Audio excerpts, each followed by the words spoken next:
You want me to kick off? Yeah, will do.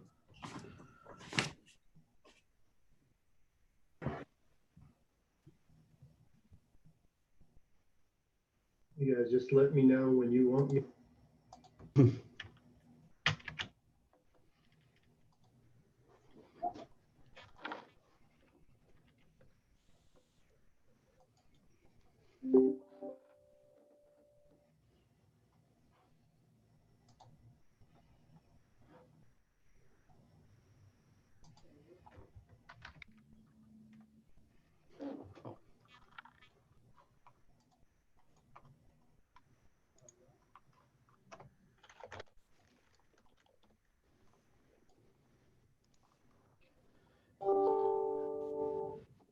Okay, folks, we're ready to go.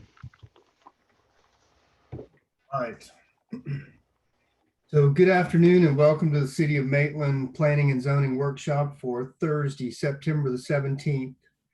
As a result of the COVID-19 outbreak and resulting social distancing and prohibitions on large group meetings, and out of an abundance of caution, we're having this meeting electronically through online video communications. Florida Governor Ron DeSantis, through Executive Order 20-69, allowed for online government meetings. Participants do not need to be physically present as long as sunshine law requirements are met. Members of the Planning and Zoning Commission and other city staff are present via online video through smartphone, tablet, or computer. Residents and stakeholders can watch the meeting live on YouTube via a link provided on the city website. So with that said, we will call this meeting to order and have a roll call. All right.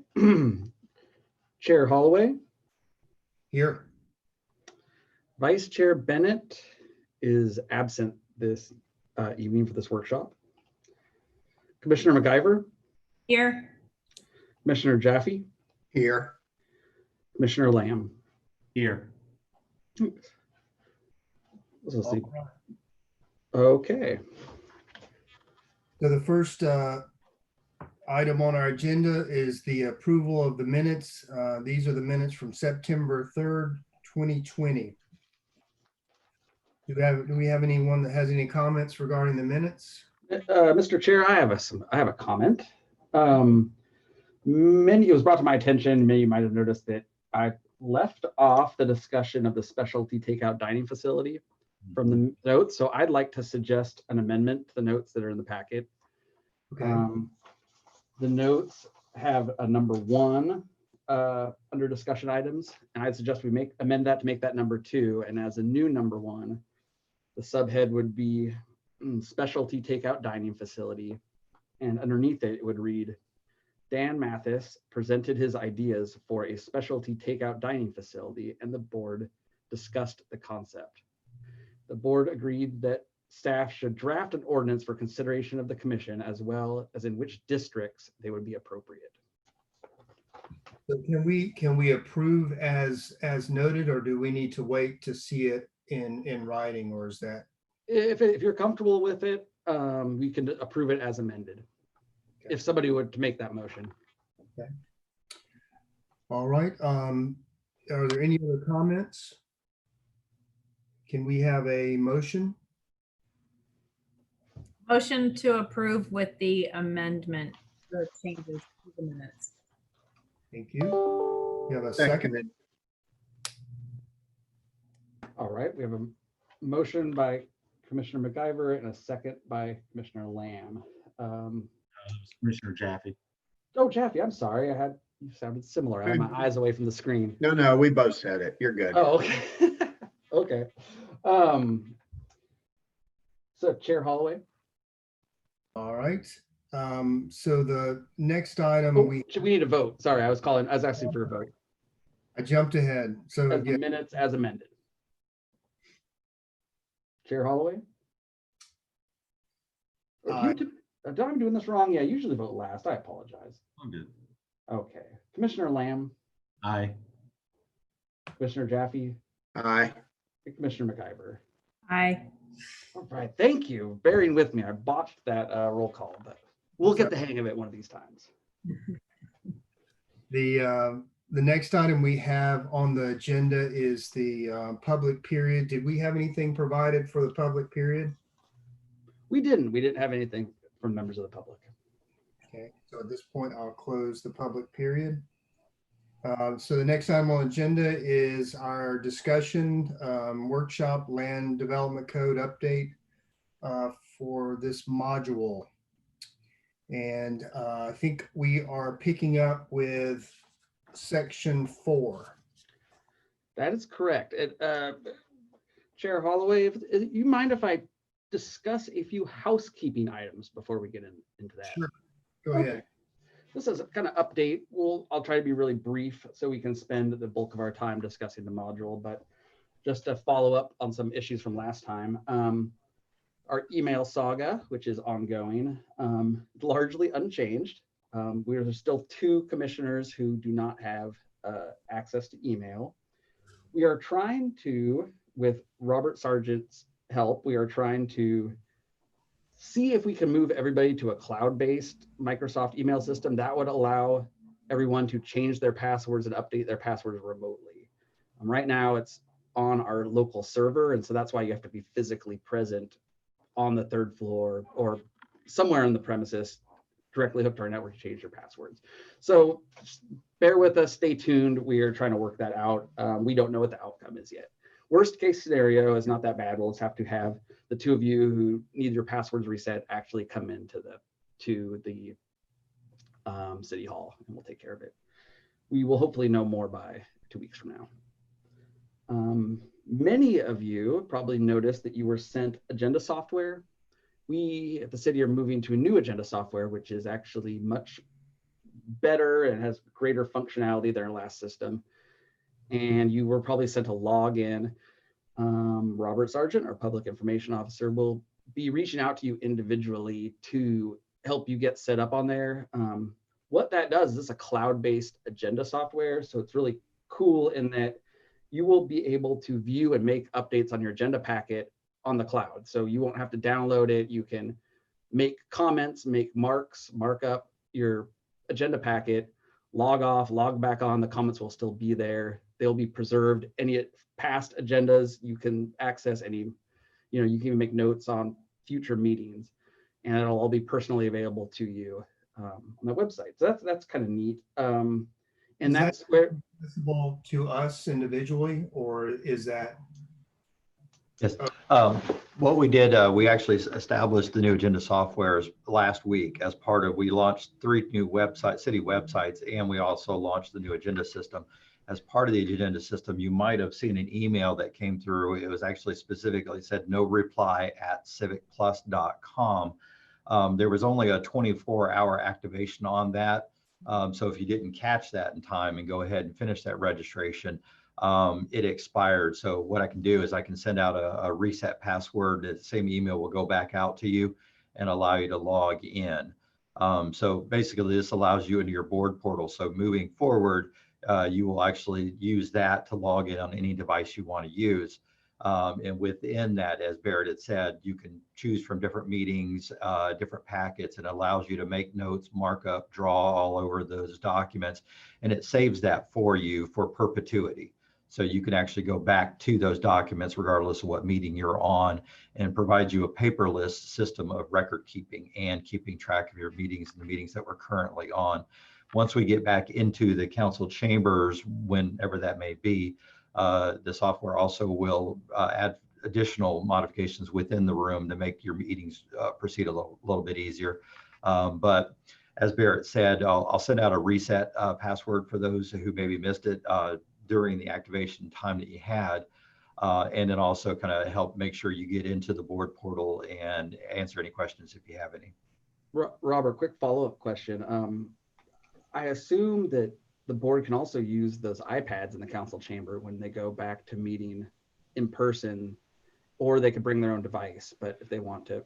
That's correct. That's correct. Because it's cloud-based, it doesn't require any specific device. You can choose any device you want to, or use the iPads that are in the council chambers themselves. You can literally mark up the agenda at home, leave everything at home on your home computer, come get your iPad, open it up, log in, and all of your notes. of Yeah. material will be right there for you.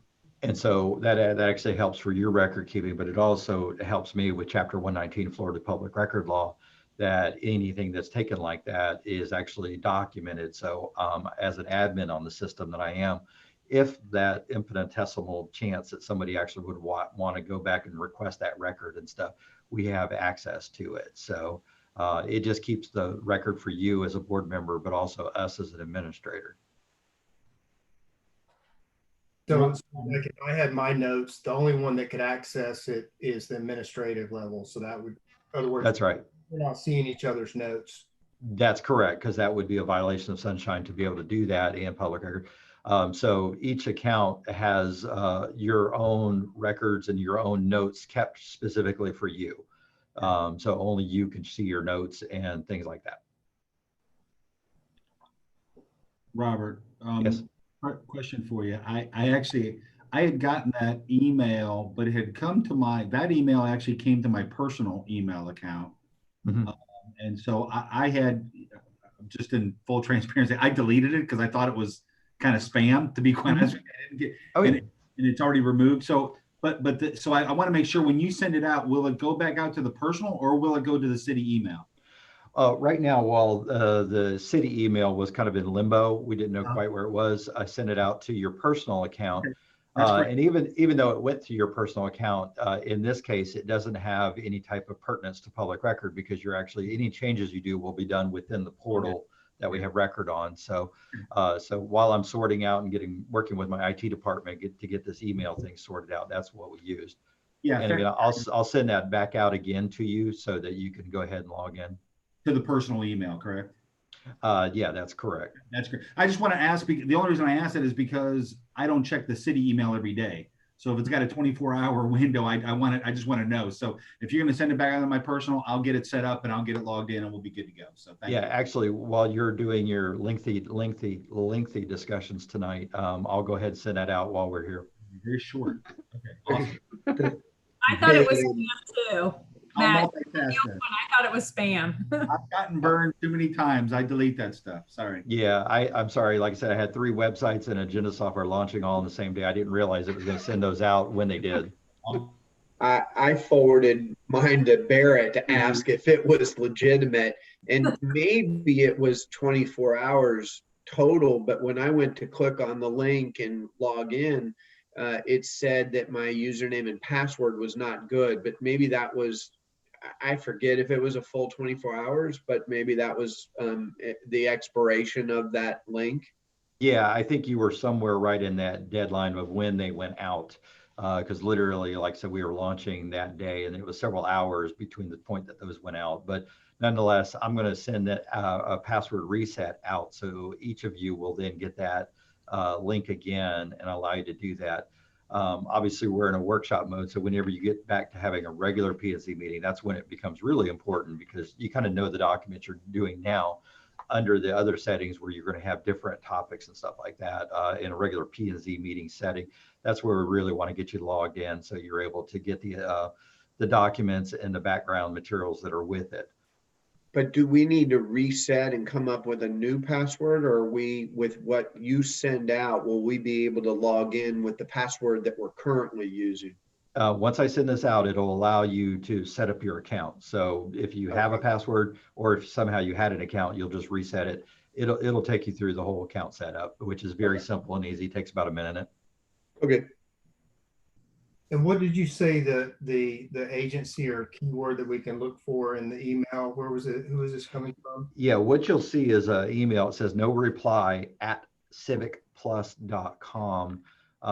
Civic Plus is the vendor that actually had done the 3 websites. I worked with them to get the 3 websites up. That would be the city, police, and fire websites, and coordinated, integrated with the website is this new agenda software. So it's all kind of an all-encompassing one. So you'll see that Civic Plus come up in agenda documents and future emails and notices. So it's something to kind of keep an eye out for in the future. Sounds good. Oh, thanks very much for the update, Robert. Sure. That's really great. And kind of segue on that, my last segue from that, the last piece of housekeeping I have is I just kind of want to check in on the schedule of where we are with everything with this review of module 1. To see if there was any discussion about that. This is our start of our 4th workshop. We're about halfway through the document.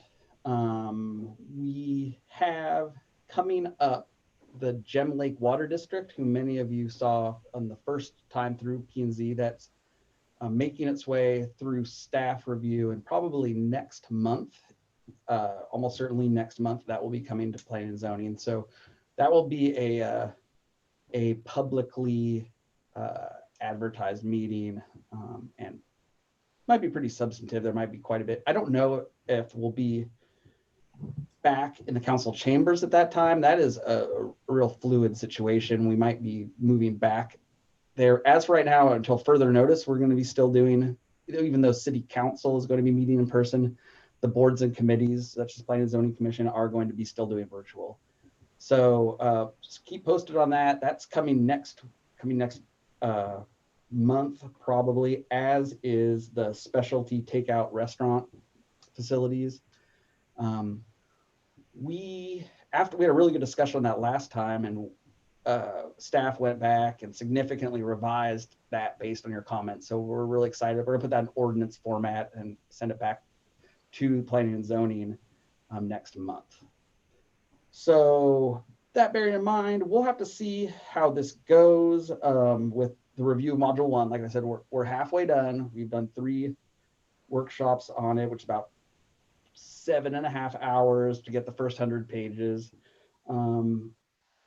You know, if we something to bear in mind as we go through this, from staff's perspective, this is, you know, your time as a commission to review this document, and we will spend as much time on it as you want, as you deem necessary to get through this. So we might have to put it on pause and come back to it, or see how far we get. But that's kind of where we are if we at the moment.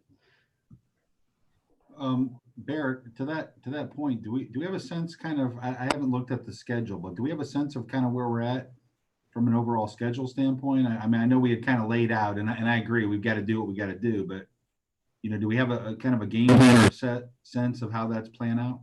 Yeah, we do. From the broadest perspective, we are still on track to hopefully have this adopted at the city council level by summer of next year. So we're thinking May, June for the 2 meetings for the public hearing. Kind of walking backwards from that, staff has reviewed, you guys have looked at module 1, are looking at module 1. Mm-hmm. Staff has wrapping up its review of module 2. So we've been transmitting comments back to Clarion. They're revising the module 2 draft based on our comments. So depending on, we'll receive that draft back, look over it one more time, doing some QA QC before providing it to you. You will have some time to read it, but hopefully, like last time, you could, as we go through it, we could hopefully start reviewing it pretty soon after you receive it. So then there'll be module 2. What we'd like to do is, and then there'll be a 3rd section. It's not as big as the first 2 modules. We'll call it module 3, but it's really going to be 1/3 or 1/2 the size as the first 2. So call it half a module if you want. So that'll be coming up. The following, staff hasn't received that yet, but that was what we'll be looking at next. So the process will be, when we finish reviewing module 1, Planning and Zoning Commission, I would suggest we go back and do a little homework. We can go, there were some questions, particularly on the first couple workshops that the commission had flagged that they wanted to look at and spend a little more time discussing. Mm-hmm. I'd responded to that in a memo. The dog ate the memo. You guys have the memo now. Go back, look over the kind of responses and the research that I provided, and we can have kind of conclude those conversations, or see if we want to make any revisions based on those discussions, and then go through. And I would suggest we'll provide you with a document that has the draft that has all of the comments that you've made thus far on module 1. Review them, see if there's any that you want to remove. Probably, it's as opposed to voting on each one, I would say adopt them all, except for, we can have a discussion and you guys can vote if you want to take comments off or on or add more. But in any case, that's going to be a publicly advertised meeting where you formally adopt the comments. Right now, we're kind of just putting them on there with the as a discussion, but so that has to happen at a publicly advertised meeting too. That was, I know that wasn't a very linear timeline, but because it's not really set. We don't really have deadlines, but the danger being if we don't, if we don't get finished in time, we'll ultimately run out of money to spend revising, and other projects will come along. So as the documents come down the pipeline for review, we should do it in a timely manner and not sit on it for a terribly long time, or else we do risk throwing off that timeline. Yeah, I was wondering if, from a schedule standpoint, it looks like we've got a little bit of, kind of contingency during the task 4 element of the schedule where you're kind of testing the LDC.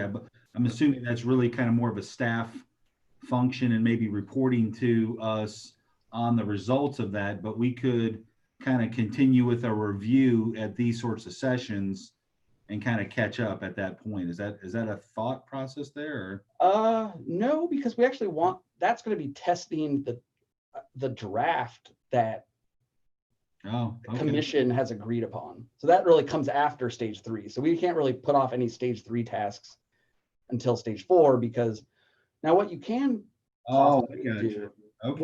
possibly do is there will be a draft. There'll be a draft based on all of your comments, P&Z's comments and staff's comments. And that's the draft that will be provided to council. You at that time, you're welcome to look over it and see the results of your comments, and because that's going to be your chance to see it all together. I know this is a kind of a difficult to do piecemeal. We've all talked about that a lot. Like, it's really hard to review chapter 3 without knowing article 3 without how article 5 looks, etc. That will be your chance to see the entire document, all 800, 900 pages of it, and all it's in one big volume, and you can flip from article 3 to article 10 to article 2 to see how it all relates, and make sure that there's nothing there that causes concern, or that make sure the comments that we made were addressed satisfactorily. Right. Barrett, when Jim Lake, I think you said, comes through, is that a 1 meeting event basically? Yeah, that's the purpose of that, is you will have staff's report from the Development Review Committee, and it will be a public hearing, and you will be discussing the staff report and hearing from the applicant and making a recommendation. You will have staff's recommendation, and you will be making a recommendation, approve, deny, approve with modifications to City Council.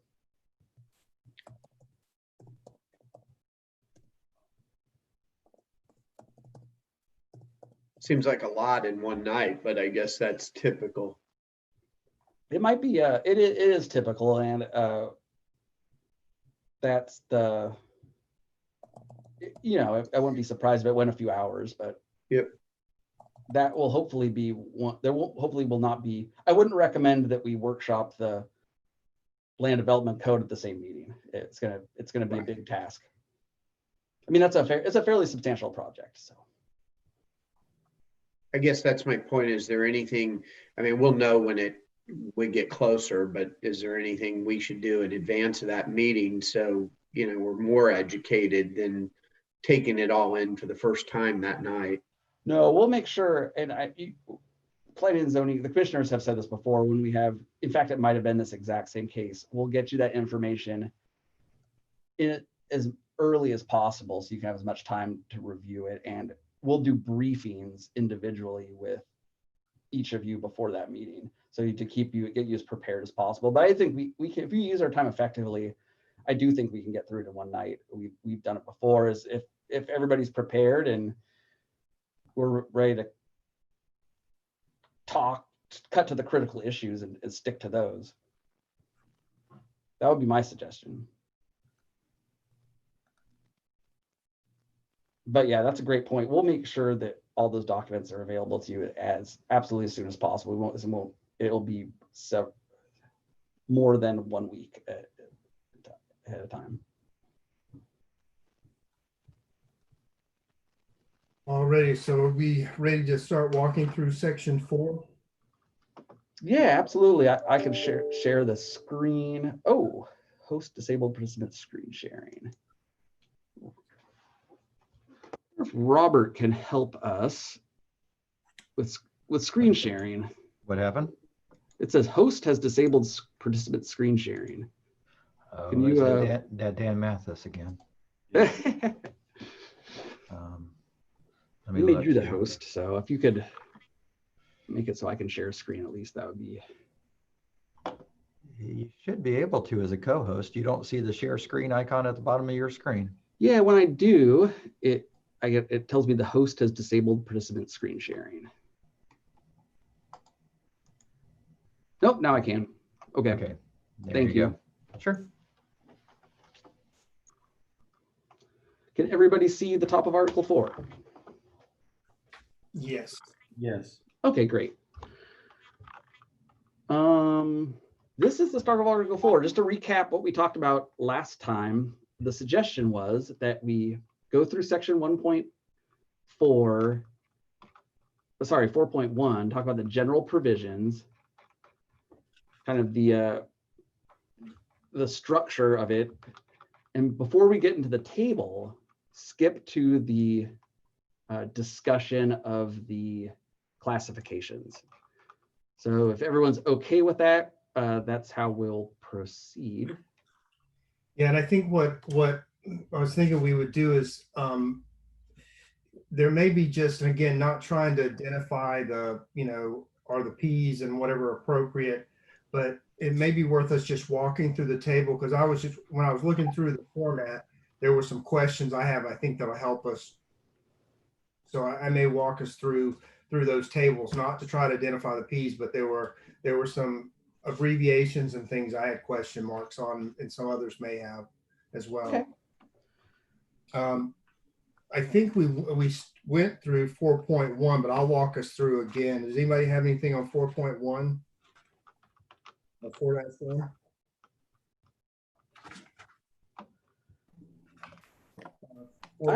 I have a comment on this page, and it's about the C1. I think this is kind of, it struck me, this is really important to think about when we go through this. And it's one of the big changes in this land development code, which I think is a really cool change compared to the old one. So our old one, you had each zone just had this list of uses. There was no unified use section. You would go to the cultural corridor, and these are your uses. These are principal uses. These are allowed uses. This is kind of, if you guys remember, this reminded me of you guys like biology class, right? Where there's the classification of species, kingdom, phylum, class, order, family, genus, species, right? So these have 3, where it's like the top level is the use classifications, like the family, like residential, public, civic, institutional, commercial, light industrial. Within them, the next more specific category is the use category, which is like eating, drinking, entertainment, recreation, tourism. And then the most specific is use types. So it's this hierarchy of classification, category, and type.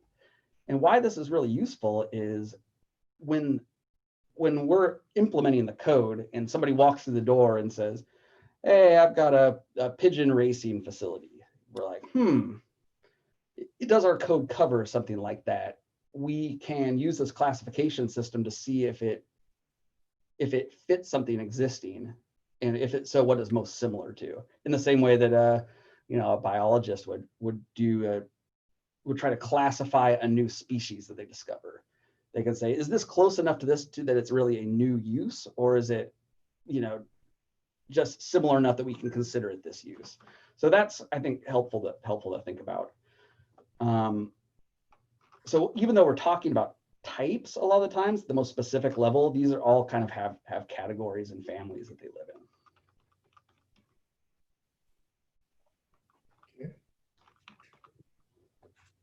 in. Any questions on that page 4-2? 4-3.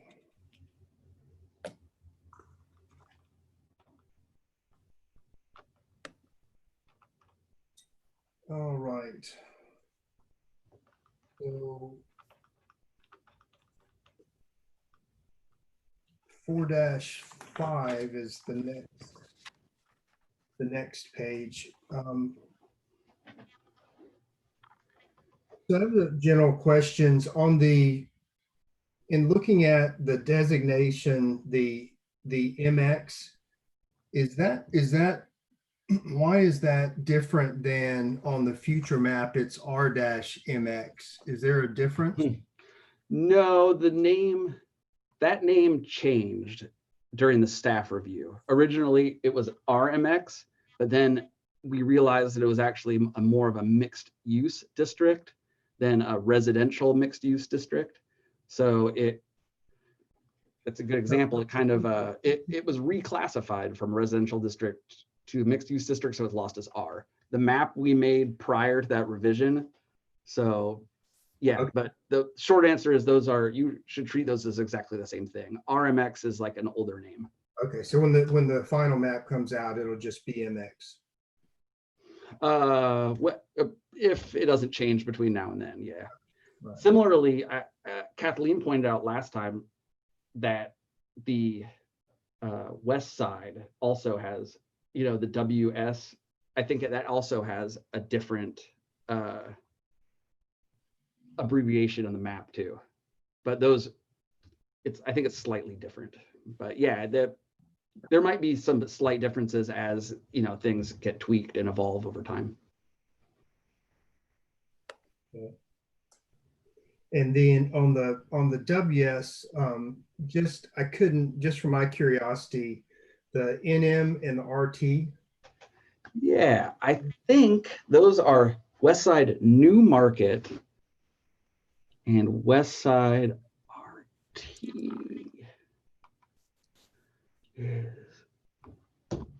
Ooh, that's a good quiz question, and I'm failing it. Research and technology. It might be research and technology, but even staff hasn't seen what Clarion is cooking up for the revision of our West Side district yet. So, but yeah, the idea is to have one zone for the West Side that is around Keller Road, and that's going to be kind of the main street of the West Side, and I believe that's the New Market. I mean, is at the NM, and the RT is the rest of it. Okay. No, I'm sorry. I have that backwards. The RT is Keller Road, and the NM is the rest of the West Side. Okay.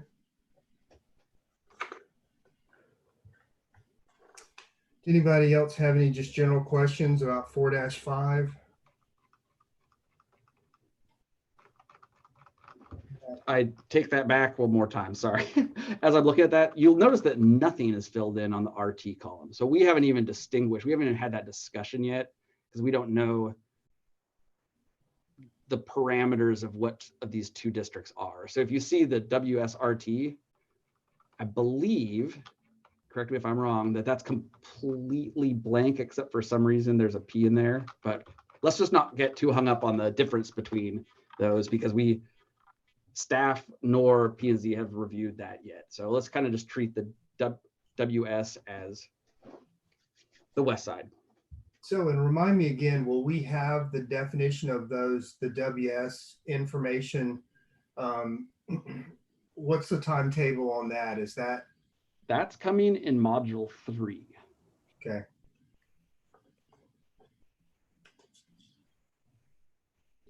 I have a question. Yes. I thought we weren't gonna do the charts first we were going to go towards the definitions first and then go back to the charts. Yeah, I was just doing that. I just got hung up on a couple of abbreviation things as I was looking. It wasn't, we weren't going to go in and do the charts. They were, as I was trying to look back and forth for the definitions, there were some things missing. So that's the only reason I was covering. So this is more just general. If anybody, I agree. I agree. I've already been there. So I get what you're asking, but I just wanted to make sure we weren't getting into that because I have lots of questions on that. We're not getting into the P's we're and not C's getting and A's yet. individual P's or C's or anything. Yeah. I just, as I Okay. was looking at the definitions, there were some abbreviations that weren't. And then the WEC district was another question I had. What is that referring to? I'm sorry, the what? The, it's just not on that page. Never mind, I'll get to that. So if anybody has any just general definition stuff on 4-6. How about 4-7? 4-8, in the footnotes 70, it referenced the WEC districts. What is WEC districts? That was the west side districts. Okay. So again, just old terminology. I think WEC. Okay. Yeah, yeah. Anything on 4-9? 4-10? 11. That's all I had, just definition wise on the table stuff, unless somebody else had something. So ready to jump to 4-19?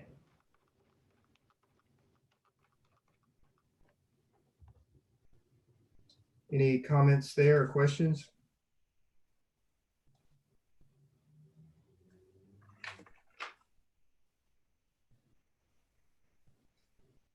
How about 4-20? What is the definition? What is the definition on under A1 household living uses? Living uses include cottage residences. What does that mean? Oh, that is like the old, that's like our ADU. That's what we're calling our accessory dwelling unit, or what was called a garage apartment. Does this say that a garage apartment's okay then, now referred to as a cottage? We're going to get to that in the accessory dwelling, right? So it's an accessory dwelling use. So we'll cover that in the next section.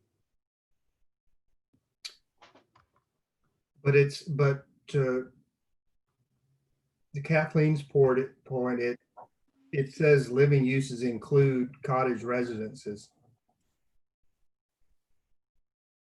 It is accessory uses common to household living unit include cottage residences. So that's referring, that's going to be covered in the next chapter. Home-based businesses, that's another example of an accessory use.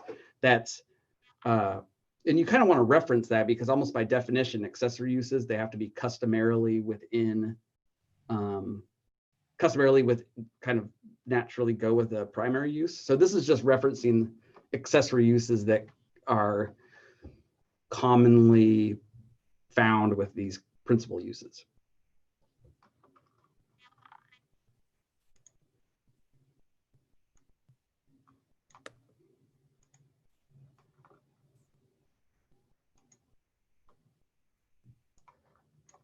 Anything else on 4-19?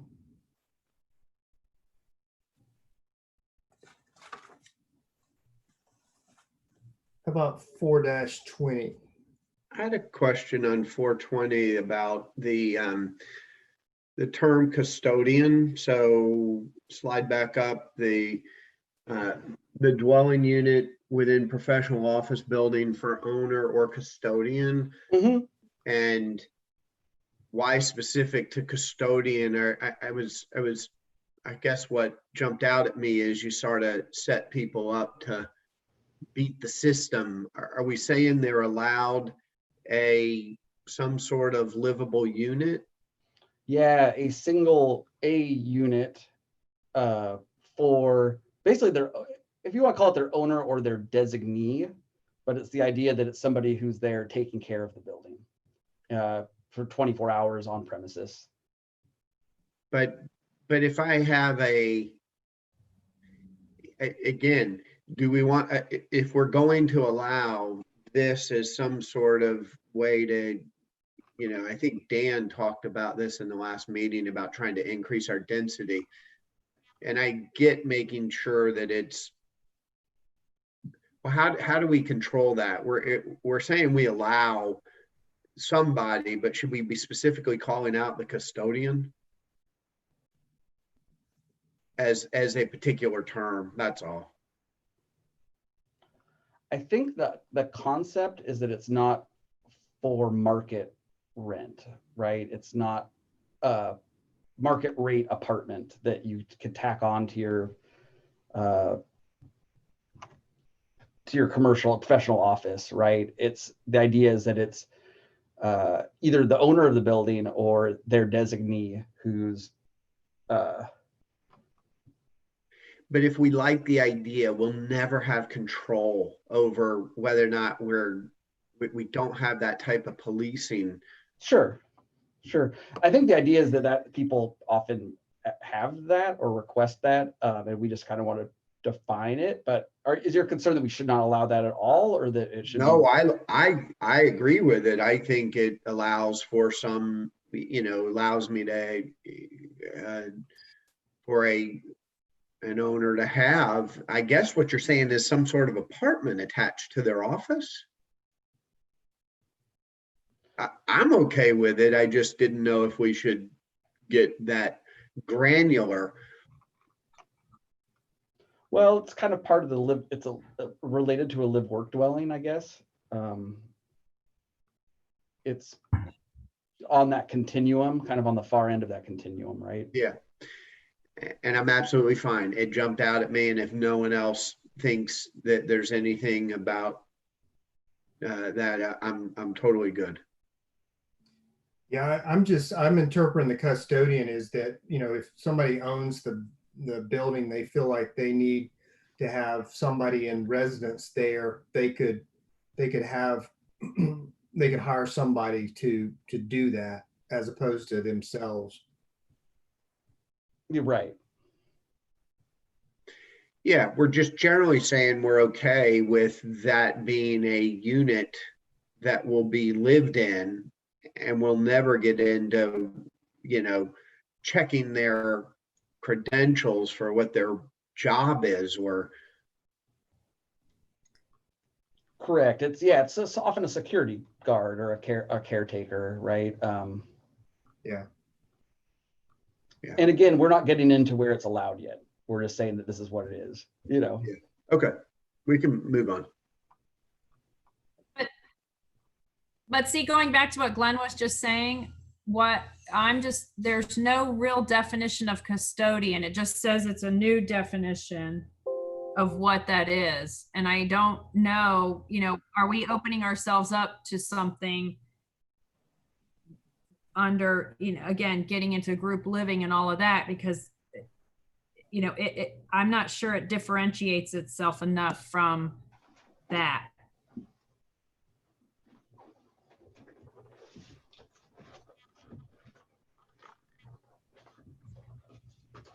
Okay. I like the use. I think it does help us, but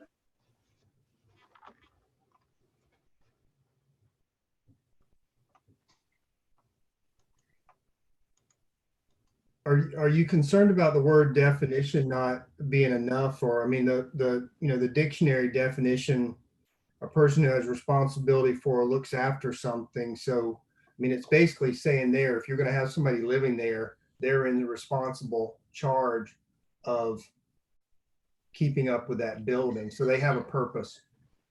Yeah, we're not talking about very big buildings that I can imagine. So we're talking about these offices, and the reality is you don't really have a security situation. So you're really just saying I'm allowing a live unit within my professional or within my office. And I'm good with it. I therefore didn't know if we should overly define, that, hey, I mean, listen, a person could simply say, oh yeah, my job is I watch over the property. Okay. And they can rent it out.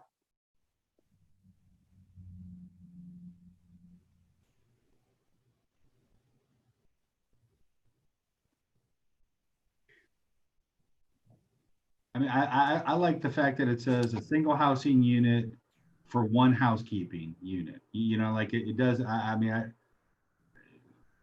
if they rent it out, I don't. I guess what does it matter? I don't know. Yeah, right. I mean, maybe it does. I don't know.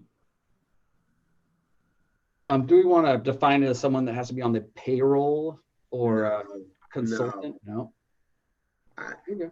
It was simply the term custodian, and I was thinking if we were good with the use, then we're just simply good with the use. We didn't have to define anything about it. We're just saying live work is good. And I mean, if we want to say that they're nothing, then everything else that's articulated in my mind is fine. Well, to be clear, live work is defined separately, so that is more general and broad.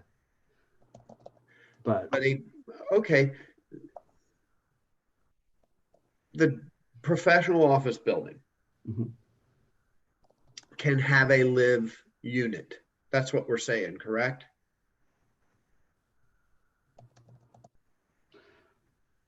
Yes. The question is whether the title suggests that it's for a specific person with a relationship to that owner, not like a market rate apartment. But it also, in the definition, I mean, I think that's a good comment. I mean, we might need some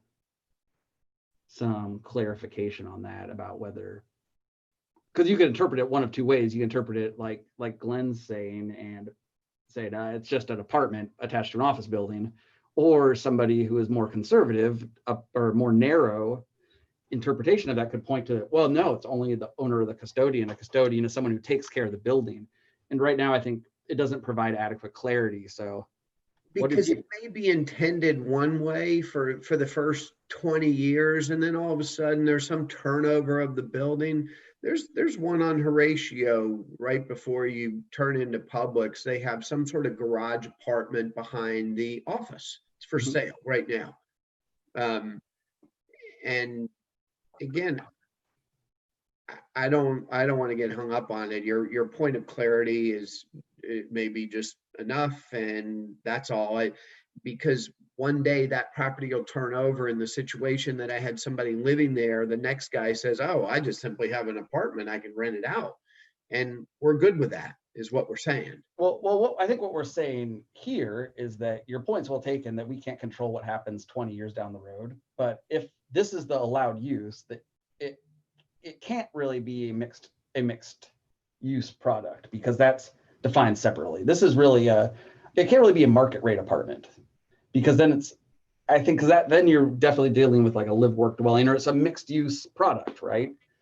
It's just a single family, it's just an apartment or a garage apartment or something. I mean, I think this is specific for associated with the business. An office. Right.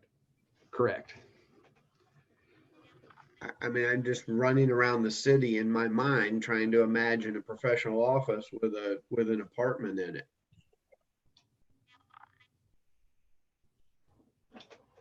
But And there may not be. I think what we're saying is we're just giving definition to that if it comes up as a possibility. okay, don't let me be that guy to get us hung up on one little thing. It's good for me. It was just a discussion. Okay, you find user. Now, I apologize. I'm having horrible internet connection, so I keep dropping off and coming back in halfway through sentences and whatnot. So I apologize if I'm missing the conversation, but I'm trying to, like, Glenn, you were just saying, going through in your head, where is this even applicable in the city? Where would we see something like this? Well, we might see it a lot on the west side where we want kind of a campus environment, I would think.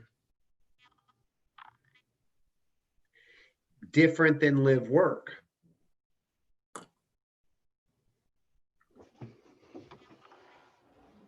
Apartment in it, but maybe big office buildings. Barrett, you said on the west side potentially? Potentially, you could envision that there. Right now, well, this might help. Right now, it's proposed as conditional uses in what used to be the professional office, now it's the MX district, which is primarily along Maitland Avenue and Maitland Boulevard. It's not listed here on the west side, but when we get into that, we could talk about whether we want to allow it. So this envision on your map, you know, kind of the Maitland Boulevard, Maitland Avenue kind of corridors. And there's a law office right across from the post office and Maitland Avenue. Guy has a residential unit up top. But and so that's okay, is what we're saying. But I'm sure at this point what it was built for, because that's a fairly historic building. Yeah, let me clear. It's a condition. It would still, as right now, it's proposed to have to go through the conditional use process. So it's not something that's allowed outright, but it would be allowed, you know, if it met the criteria for a permitted conditional use. And I think it's good use. The building on Maitland Avenue has a nice little apartment up top, but I'm sure it's no longer someone associated with his business. That's all. Gotcha. Okay, well, this comment is, you know, do we need to find user of these apartments better? And we'll just maybe,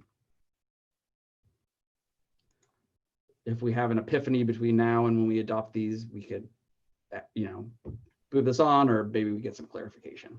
Well, I think Barrett, maybe that's looking for staff for some language to how to, if this custodian is contractually connected to the owner. Okay. For the care of that building. But So then I do worry, Keith, take that building on Maitland Avenue where it's probably turned over at some point along the way. And now I think he just has an apartment. He might put a staff member up there because he has a staff member looking for housing. But I think we're okay if that's the example. I think that building is nice and it works, and it's got one unit maybe above it. Anyway, let's move on. You've made a comment to just sort of check into it, and I'm good. Okay. How about on page 4-21?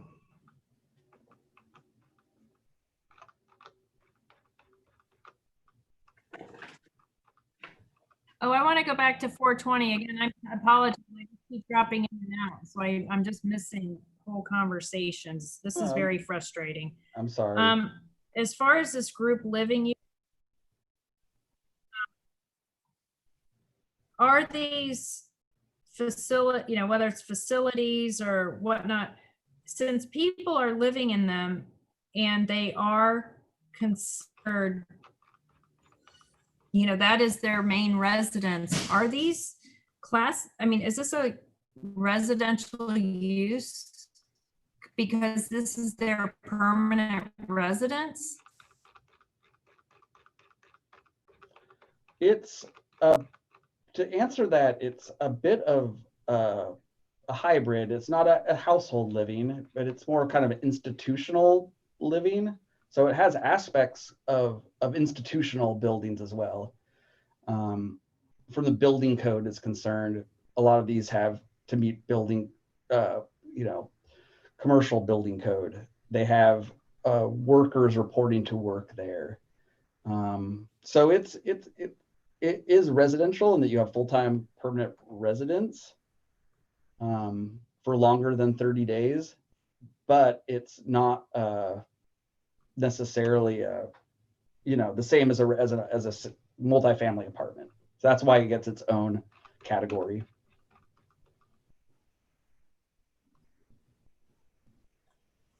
I mean, that's like splitting hairs, because then you're doing your different facilities, but you actually have permanent residents there where they have, their driver's license ID say that that address is their Yep. permanent It's residence. They residential. file their tax. Yep, it's residential occupancy. That's right. These are all for residential occupancy, but they do not constitute a single family and may receive some level of personal care. But like an assisted care community, they typically have foster home, group dwelling, lodging. So you could claim it as a yeah, but if you're doing a mixed use and you're splitting up commercial versus residential, but yet you're putting in a huge group living facility, you're really putting in a lot more residential. And what is the taxation on services? Meaning, how taxing is it to the service on police, fire, ambulance, whatever? Because it's just because it's classified as commercial doesn't necessarily mean that really is what it's used. I mean, it's you're splitting hairs on it, but that's what my question is. Because you do have people living there full time as a permanent resident. And this isn't a resident. This is under. We talked about the hierarchy. This is a residential use. It's just different. There's household living, and second is group living. So are you suggesting that these don't belong in residential, or would you rather they be somewhere else? No, I'm asking if they're actually being counted. It's not because you were talking about, and again, I apologize because I keep going in and out, but is it a considered commercial property, or is it a residential property, depending upon what it is? It is under residential uses classification. Yeah, this is that one, Kathleen, that we've come across this before, but it's covered by that chapter 429 Florida statute. There's that allow for this assisted care communities. So that it allows for a certain number of clients in these residential environments. Up to 6, yeah, are treated as a single family. Okay.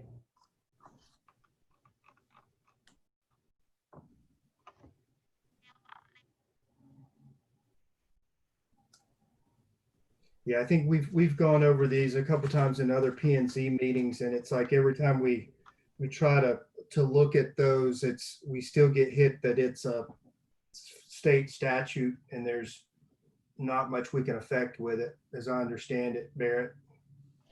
For certain categories, yes. Particularly the small group homes were preempted by the state and have been for a long time. But yeah, to Kathleen's point, these are classified as residential uses, but they're not the same as household living.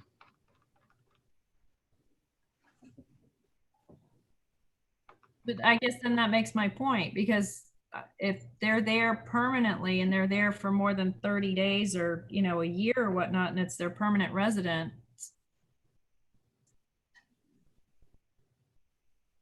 that's what I'm trying to understand. What is it that if they're classified as residential uses? Okay. Okay.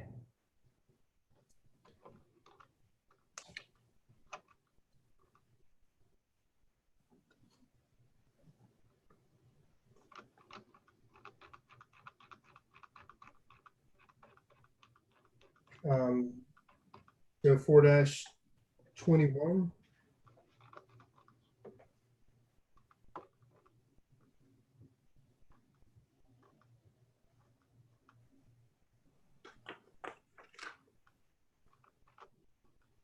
About 4-22.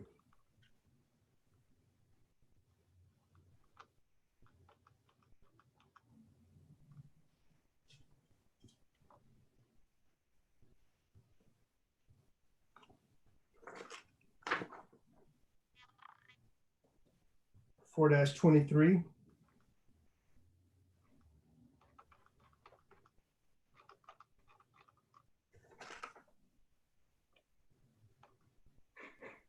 So going back, so would the new specialty food delivery, would that be falling in under any of these community It services? would not be a public, civic, or institutional use. No, it's coming up later. That's where under retail. Okay, that's what I wanted to know. Yep. Remember, kind of like the biology metaphor, you know, these are the families, and then these are getting into your species.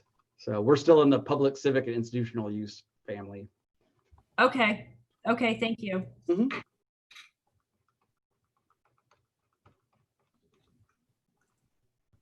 So 4-23.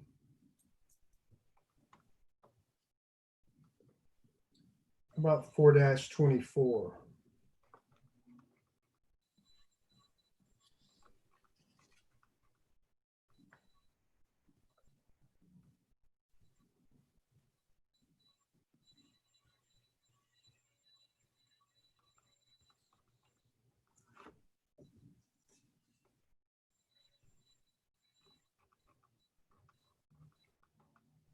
On the pain management, pain management clinic, Mhm.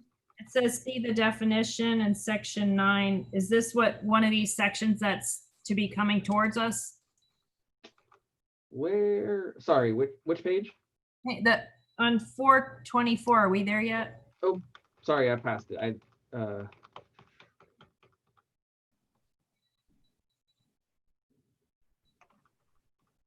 You were there. Yeah, where's the definition? 424.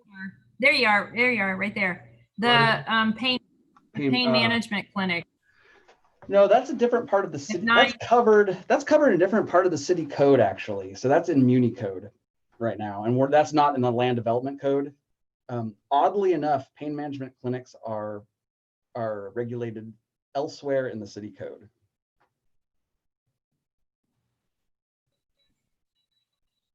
So we won't be seeing that.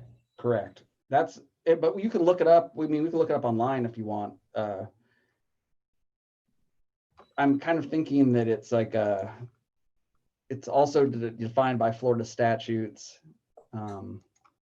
Yeah. Evidently, there was probably a whole pill mill ordinance at some point in the past that defined pain management clinics and stuck it in a part of the code for the whole city.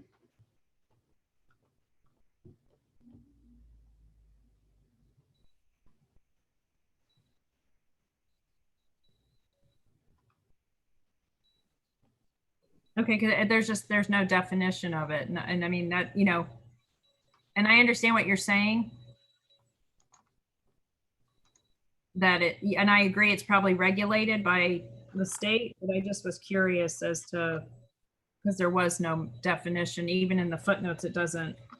Yeah, it's right now, there's in chapter 9, it's called local business taxes and regulations, and it's called sale of Schedule II controlled substances and regulation of pain clinics. So that's just under our local business regulations as opposed to land use. So if we look there, there's a bunch of stuff about pain clinics. And I can look up really quick the definition. They have to get a special permit. There's a bunch of definitions, but it says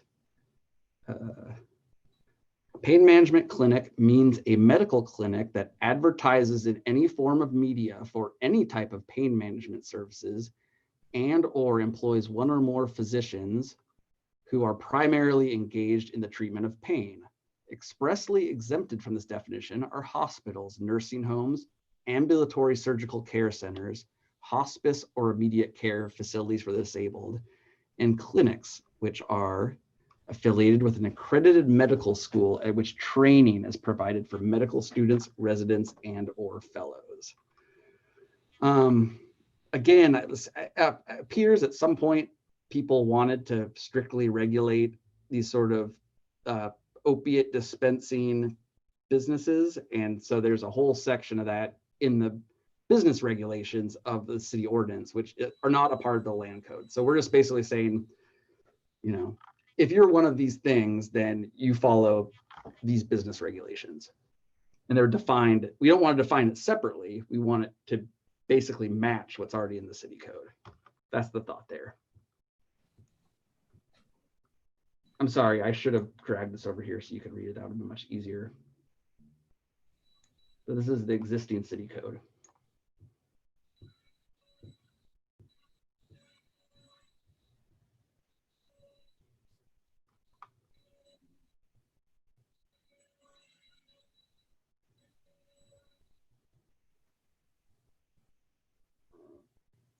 So does that mean that how would they find this going forward if it's in the city code? Where would that be then? Who would find Or would it? would we make reference? I mean, it makes reference to some.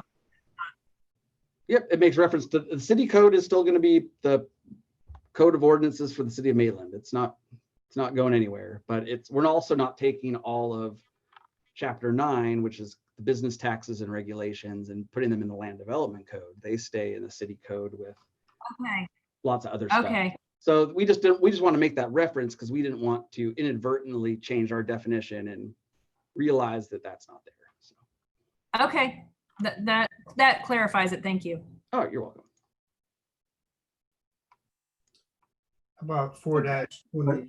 But just for, and I know getting a little bit ahead of ourselves maybe, but that city code does not have any limitations on where those are located within the city limits? I don't think they're actually allowed anywhere. But no, it doesn't have a zoning component. I can check if you want. Is this something you guys want to know more about? That's fine. I don't okay. need more about it. Just I'm assuming I think it's in one of the tables above, right? I think one of my comments up above. Anyway, keep going. I'm sorry. Okay. About 4-25. Yeah, hold on a second. I've got something on that, I'm pretty sure. I'm scrolling.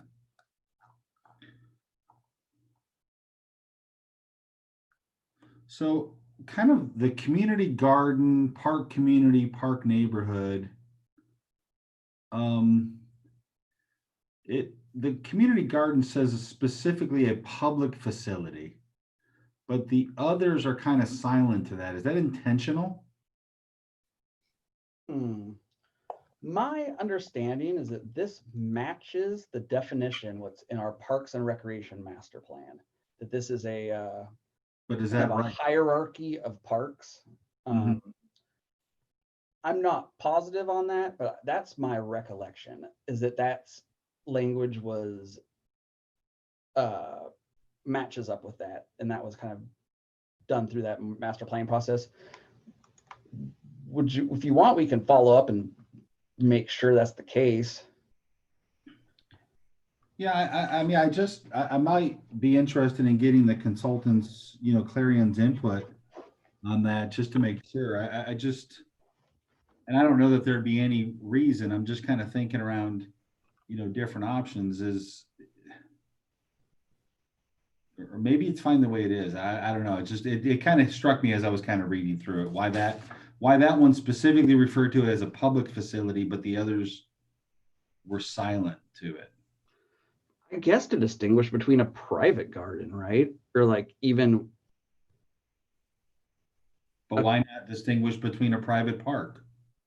And I'm kind of curious about the neighborhood park component. I mean, I read that and I kind of think of Maitland, was it called Maitland Community Park or Maitland Neighborhood Park? What's the park off of Maya? Community. That's what I thought. Well, I'm pretty sure this is intended to be a hierarchy, right? So your neighborhood park, it's right there in the first line. It's really defined by the size, right? That's to serve that neighborhood. It's not really a destination park. It doesn't really have super cool things that you're going to drive 5 miles to go to. Whereas the community park is going to have that kind of amenities where you're not going to be in every neighborhood, but it's going to be on a larger scale that people will drive from far away to get to. So I understand that, Barrett, but what I'm saying is that if I look at this, we call it Maitland Community Park, but yet the way I look at it, it's probably more in line with the neighborhood park definition. true. I know that the Parks and Recreation Committee department has spent countless hours on their definition and their master plan. So if it pleases everyone, let's make sure, if it's okay, can we say let's make sure that this matches what's kind of in place with the I'm fine Parks with and that. Recreation? I'm fine with that. Yeah, it looks to me like they're just distinguishing the two by size. I mean, it's really the acreage.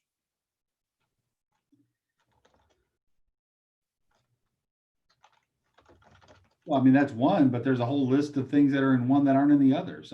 Is that intentional or is that not intentional? I mean, it goes up at the top of the category, and it says that parks and open spaces.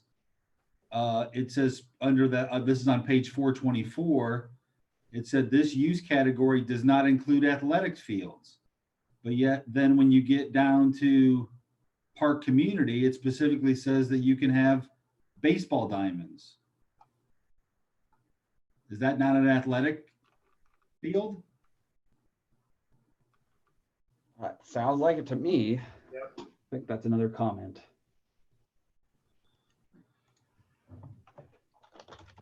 Good catch. And I guess my point, I don't know how, again, it's a little nitpicky perhaps, right? I'm just kind of thinking of a, I don't know what I'm thinking of. It just, you're trying to think of potential options and how somebody might kind of look at this and how this might have to be administered. And I know that's a tough thing to do, but it just seems like we're a little bit. No, fair point. I mean, yeah, when anything there's inconsistencies or things that are really vague, overly vague, are good things to catch. Okay.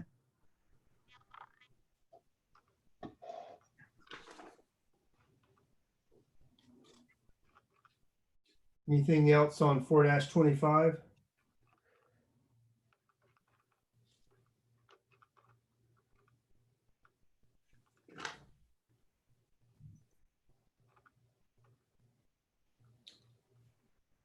About 4-26. I don't know that it's really a comment, but I kind of had to laugh at newspaper publishing establishments, right? Those might be quite an archaic component, but. Well, I just would like to point out that vinyl outsold compact discs in the United States this year. I heard that. Good point.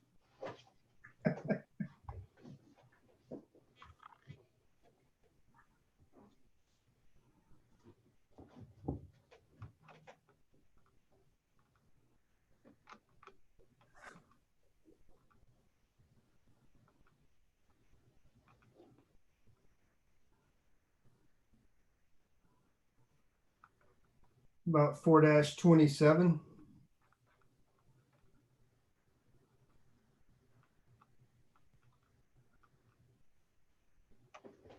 Now we're moving into commercial uses.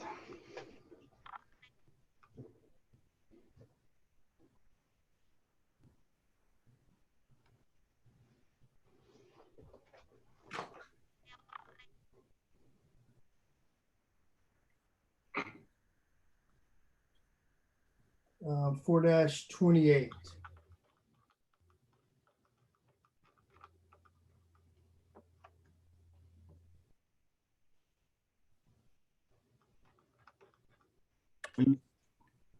And this may be a kind of a consistent definition, but what, like for instance, bar, tavern, nightclub. Does it have to give reference, or should it give reference to, it says an establishment for the sale of beer or intoxicating liquor for consumption on the premises where these other things may be provided. But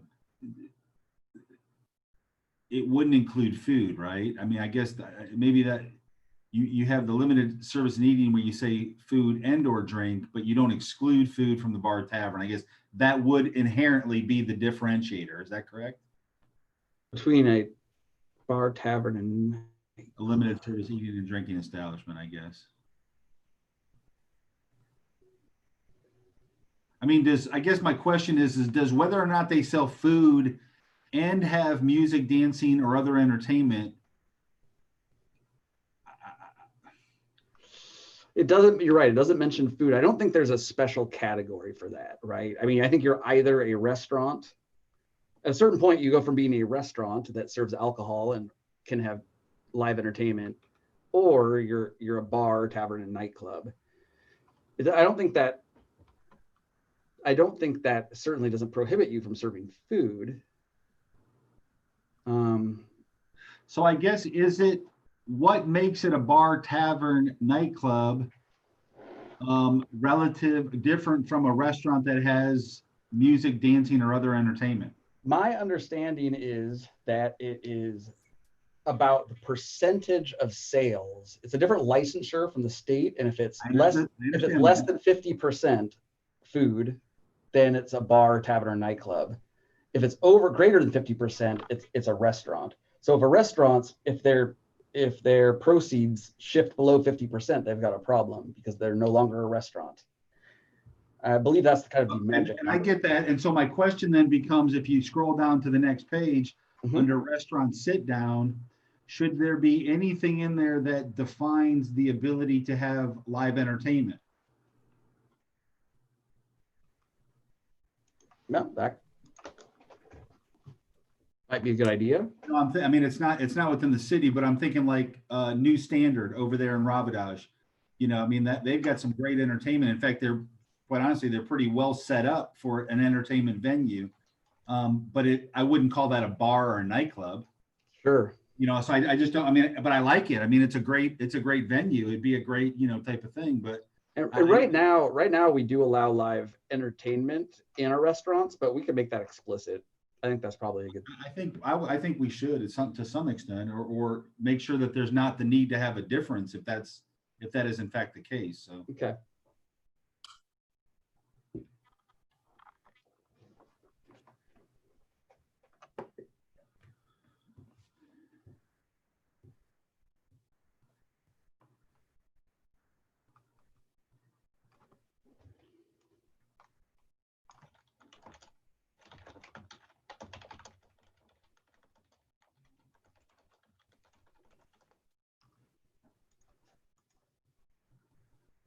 Do we have, the term tabletop service where you have waiters going to the table to take the order?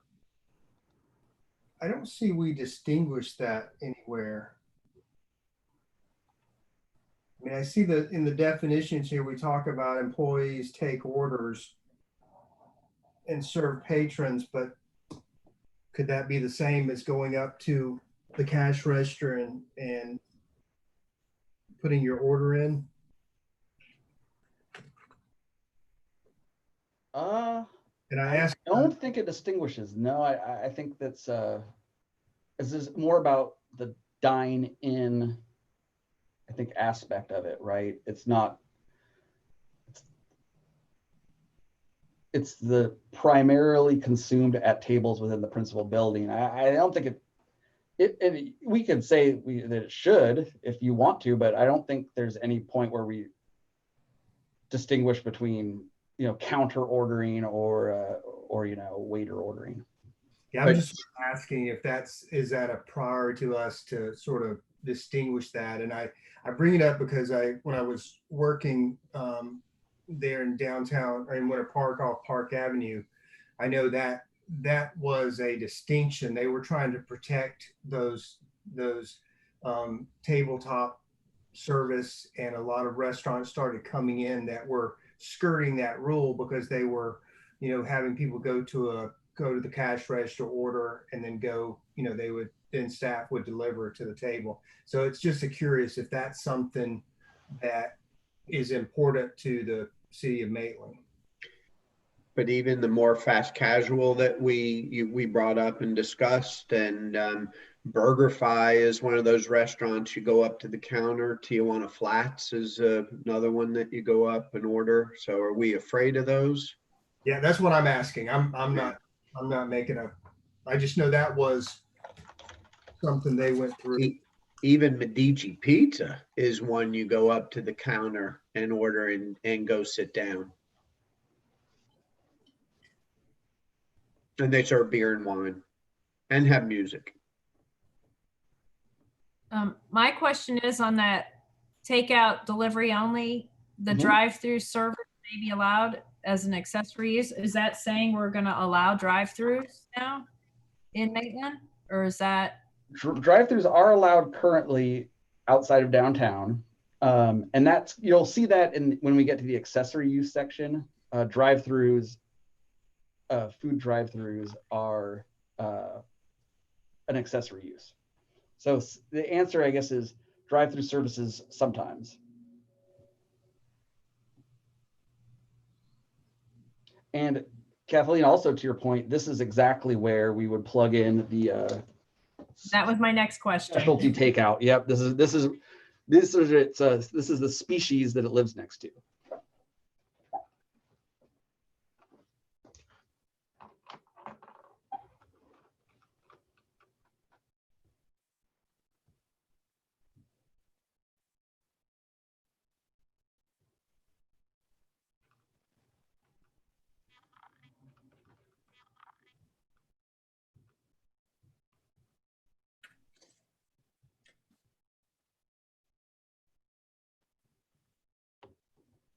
Anything else on 4-29?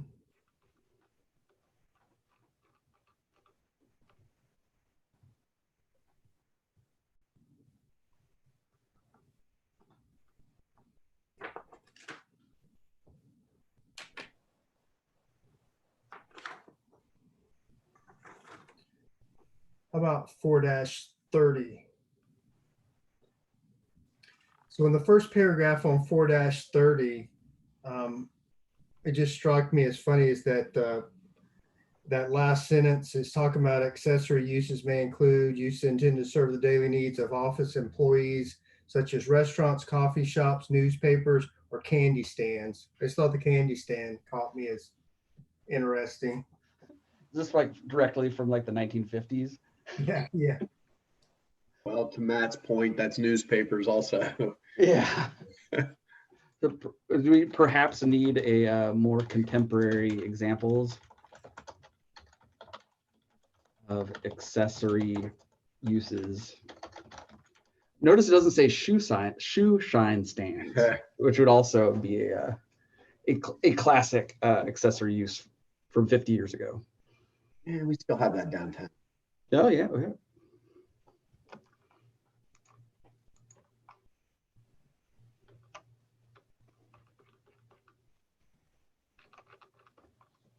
Is there any, I mean, we don't have to dwell on it, but any that you want to, that's missing that goes in the general business office?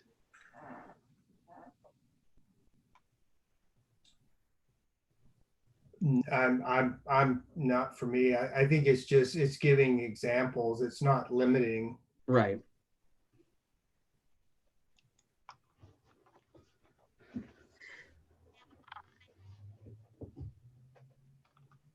Yeah, but it would be nice if we threw some little trend, some sort of current one in there. I'm not sure what that is. Jamie Kay's not here. She's our representative from the cool classes. Cool, yeah. I take offense to that, but go ahead. Oh, just sorry. We're all cool. We're all cool in our own way.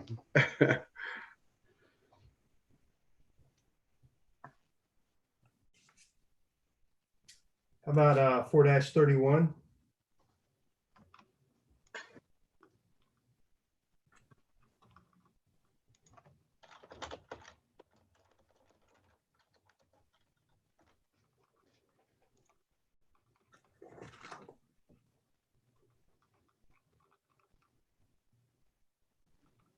think I had a question on 32, if that's where you are now. Yep, 4-32. I would call out High Life Fronton specifically. And if we're right there, you just pass. Yeah. And so I get High Life is a sport in itself. Fronton is, I think, the venue. Yes. And if we were going to get into that, are there others that we should think through? Or I was just surprised to see it. That's all. I liked High Life when it used to be open, but Me too. It's a very Florida specific definition. Yeah, I You just thought it wouldn't was find that in zoning codes elsewhere in the country. So it's kind of a nice local touch. So if we want to bring these into current, I think we need to put in the axe throwing venue. that's a great, there you go, Keith. I mean, to your point is, are we picking, are we getting down into specific sports? Well, this is such as. So again, if we're Okay. talking in the genus, family genus of our animal species, this is the such as, Yep. bears. These are things you're that are right. like bears, and then we're like individual brown bear, black bear, polar Yeah. bear. So again, this Okay. is fine. Nothing It to be- doesn't matter. yeah. This is just again defining what goes next, and this is where the rubber meets the road. Kind of is where these individual things are allowed. But no, I think that's point. I mean, this should be descriptive and contemporary. It shouldn't read like it came directly out of the 1960s.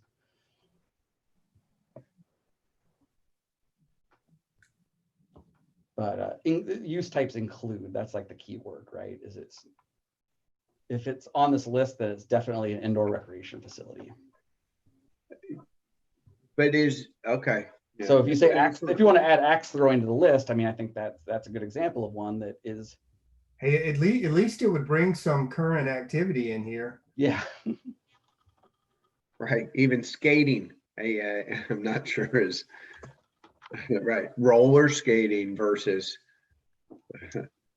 Roller skating is still a. I know. I saw you there, Barrett. Yeah, skating backwards. And we got videotape rooms down here too. Roller derby was extremely popular in Portland and other places I've lived. And there's nothing to be said on this. You clarified that we're not, it's just some examples. We're not trying to pick on anything.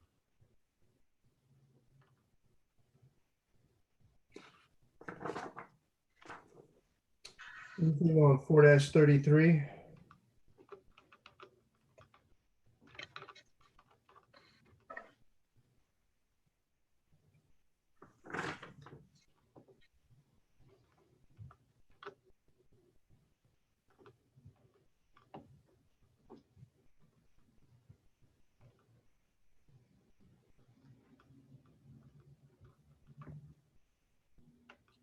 About 4-34.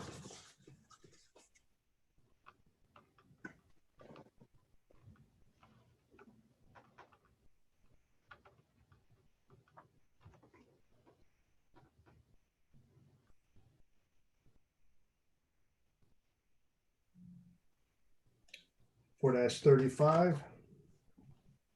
Oh, sorry. I'm back on 434.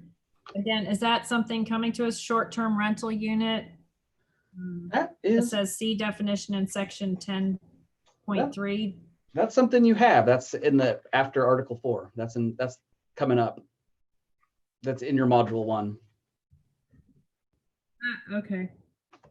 And also coming up is further on is that's just the definition of short-term rentals, because we went through a whole short-term rental ordinance in the last 18 months ago. So that's all carried forward here in different sections, but that's why there's a whole big short-term rental, a bunch of work that the city did preparing that. So we will see plenty of short-term rental regulation in subsequent pages. 4-35.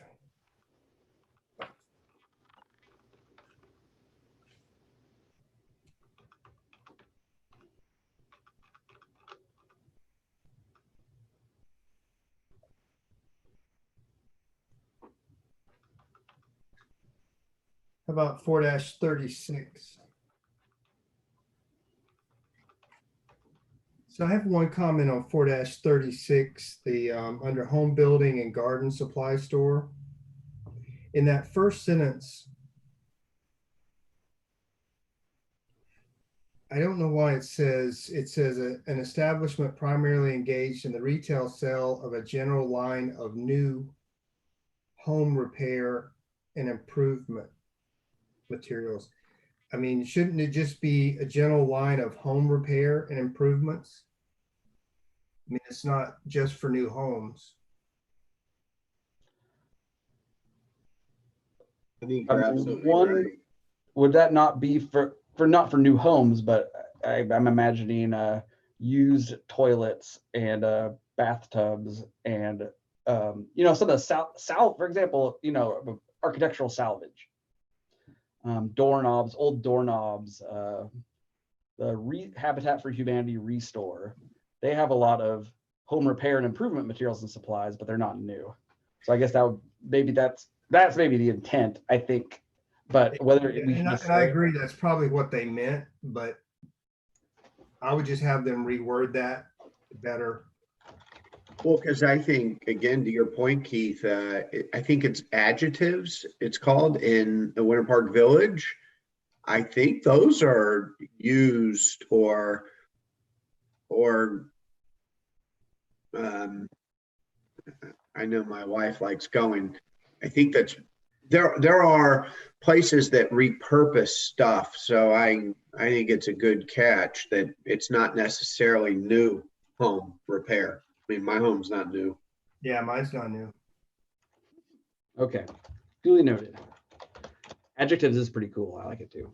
Yeah. And I think that would be, I mean, that's definitely use secondhand housewares, right?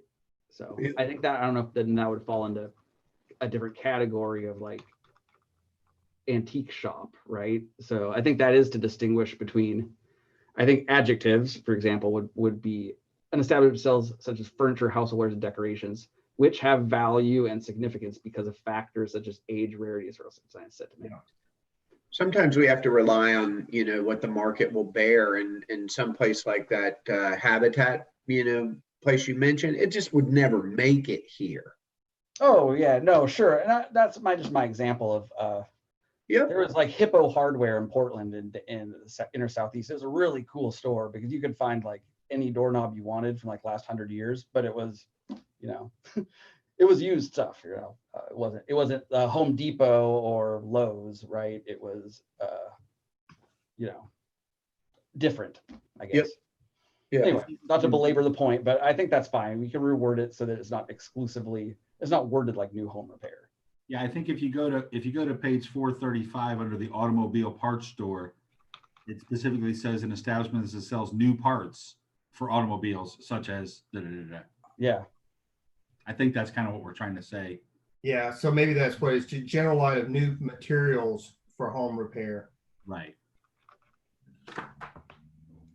Oh, so But it's not always new. There are a lot of retro like things, and maybe that is antique, covered in antique, but it's not always new. I think that's the intent of this one, is that I think that's the intent of that as well. so if you insert new material, would that fix it? what's that? Oh, as you did here with the new material, new parts, somehow say that it's not. Okay, right now I have reword better to not only include new. Is it that, I guess, what is the intent? What do we want? How do we want to fix this? I guess I'm a little confused with where. All right, where so we want- you could say, you know, general line of new materials for home repair. Or do we Okay. really need to? Do we really intend to be a difference between this definition that we're trying to weave in there versus a facility that is selling repurposed materials. Yeah. I don't know. Yeah, I mean, right. What's wrong? Wow. I don't think we want to get into starting to say that stores have to sell something new. If Skycraft paying for a new home. Yeah, then just strike the word new. eh. Somebody's guilty No, of they that. have a home. Okay, so is the next suggestion is, But Skycraft's a great example, of course, Kathleen. There's nothing new in there. Exactly. Right. But then adjectives is a good example of repurposed. Yep. I always feel bad. I go in there and I take up a half hour of somebody's time to try to find something, and then I go to the cash register and it costs 15 cents. So They're not going anywhere for a long time. Don't worry. okay, fair enough. So is the consensus that we could just strike the word new? yes, that works Okay. for me.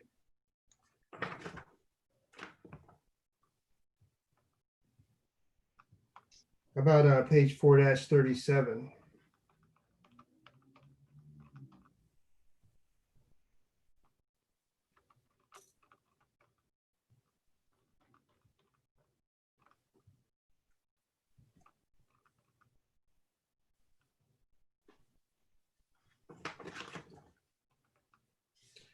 Four 38.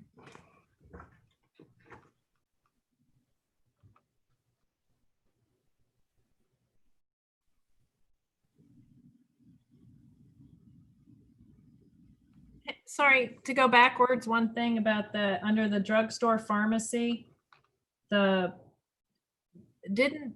the city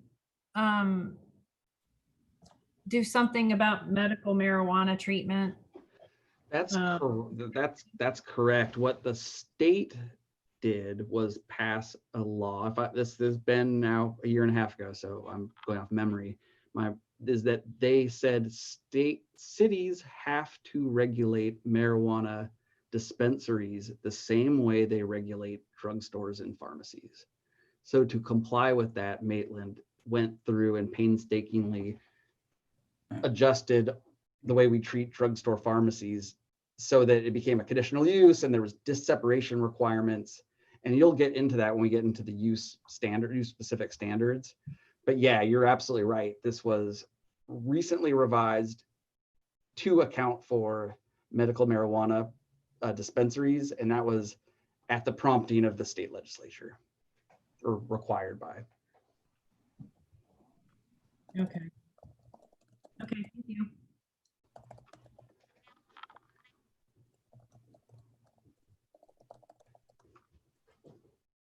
Four 38.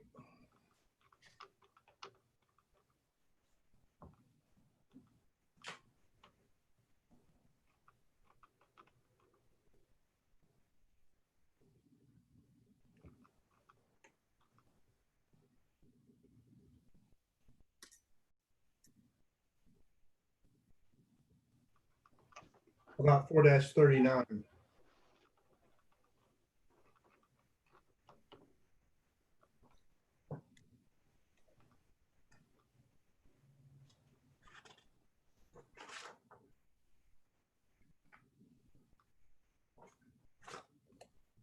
Four 40.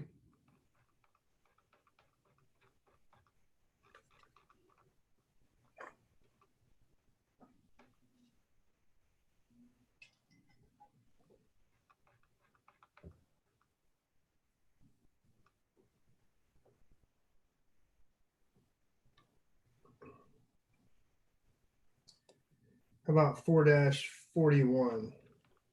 All right, we're definitely now moving into 4.2.4, which is again talking to principal uses, but now we're going to get into the regulations specific to those uses. And again, this is a little bit of a different organization than we currently have, but it's really nice because when somebody's asking, they can go to this article and they can see, is it allowed in the zone and which zones is it allowed? And then what are the standards? we've included more of these than are in the current code, and that's to try to get away from some of the conditional uses because, you know, great example is with the group living uses. This has all been conditional uses, and we've always had to attach these conditions to them. So in this case, instead of having to remember to attach the conditions, this becomes standardized and say, if you're doing this use in the city of Maitland and you're doing this particular use, you have to do, you know, the following things.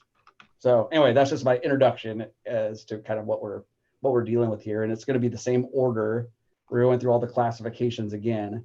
And this is just what you would, you know, what the standards you have to follow for each use. So Barrett, when you jump into this, now it starts referencing terminology from our, you know, like our future land use map terminology.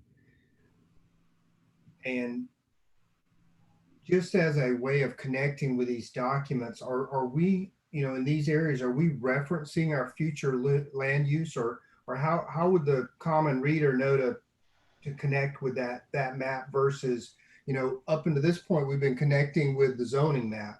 You're absolutely right. And that the reason is that we say in our comprehensive plan that we're not going to allow new single family homes in the corridor district or in the downtown. So because there's multiple zones there's no real good way to implement that except doing it this way. I was just saying, referring to the future land use. Anybody that comes into doing these things is going to have to know both the current zoning and their future land use. And I get that. I'm just saying, as a document and an assist to the reader, you know, should we not be referencing the future land use map when we jump into this? That's a great suggestion. We can call it there's pros and cons to that. Yes, because this is exactly the map 3.1 of the future land use map, which shows, you know, corridor district, Main Street. Now, the problem is in 5 years when we update the comprehensive plan and some other super genius does it and calls it map 6.2, if we generally refer to it as the future land use map, but then of course they might change the name of it, but all of a sudden then we have to go and revise the land use code to revise it. I tend to think that you're right. I just want to, you know, kind of flag that as a possible drawback, is that if the more specific you are in helping the reader, the more likely it is that you're going to have to revise it when the comprehensive plan is updated, if that makes sense. But how do we address, I mean, you go into this document and it's talking about the corridor district, you know, PD districts, it's talking about all these other, you know, districts that don't tie to our zoning maps. Yeah. You're right. It's a bit of a problem. Sorry, I lost my page. There we are. Would you think we should refer to map 3.1 of the future land use map? Yeah, unless there's a better place to send them. I mean, it's just, you can't start talking about these corridor districts and everything without letting them know what you're referencing. Yeah,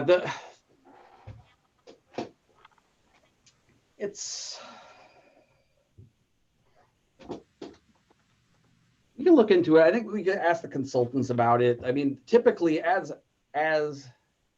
a reader, staff would kind of guide them to that, or they would know generally to look at the future land use map, but we can look at clarifying that language for sure. I'm not positive that staff is like, we want to be this specific in the zoning code. I'm not so sure, or the land use code, but we could look at this, clarify. Then you need to a big sign up there that says, because you also don't want the reader to seem stupid that they don't know what corridor district. So, you know, if you want to have them just reference to, you know, see staff for further clarification of use districts. Well, it says in the comprehensive plan. So, I mean, you'd have to know that you have to go to the comprehensive plan, I would think. That's our thinking, but Where's that at? Where did that for say? example, here, the next identified in the comprehensive plan. You're right, it doesn't say that. Oh, no, this is referring to districts, because in DM and DMPD exactly corresponds to that Main Street future land use. It does refer you to the comprehensive plan already.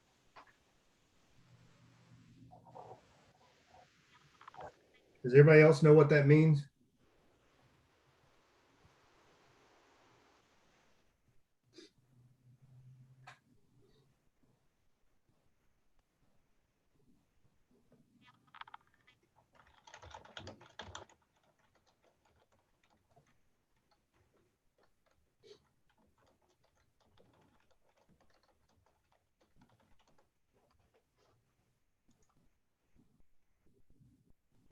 So are they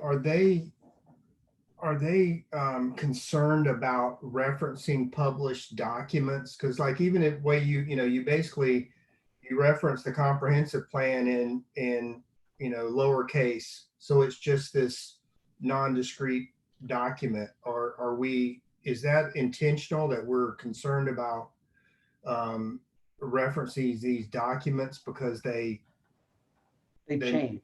titled Yeah. something else? That's true. There's always only one comprehensive plan, but the name of the comprehensive plan and the numbering can change. So that's the idea. That is the idea, is to not have too much overlap between your comprehensive plan and your land use code. This level of overlap is pretty minimal, but it's you just want to. So if I'm buying a single family home and I have a property that's zoned for single family home, all this is saying is I have to check the comp plan to know that the future land use is not corridor district. And that's, I think we'll see when we get to some of this stuff. Some of this is kind of nitpicky and persnickety. This is where the nitpicky and persnickety things live. So I agree that this is kind of granular, but I think that's kind of the territory we're in, because if we don't put it here, then it doesn't get implemented. And there's really no other better way to implement it from the comprehensive plan. That's my pitch. Whether the wording can be improved to clarify where to find it, that's fine.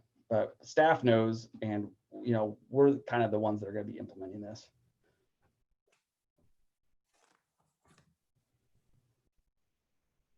But we can kind of probably work on clean up the language. I agree that.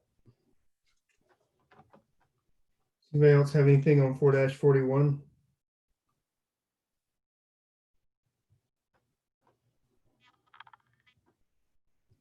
Yeah, because as I was reading through this and it's going these different things that are not permitted, and without going back and looking, is this, like you said, it's like earlier in the document, are we painting this big picture that here's what's allowed, but then we get here and there might be one little corner of detail in an area that says, okay, but yeah, this isn't permitted. That's right. And if I may, I'm going to go back up to our tables that we're not looking at yet, because I think this is important. This column is the use specific standards. So if this column is blank, then they don't have to worry about it.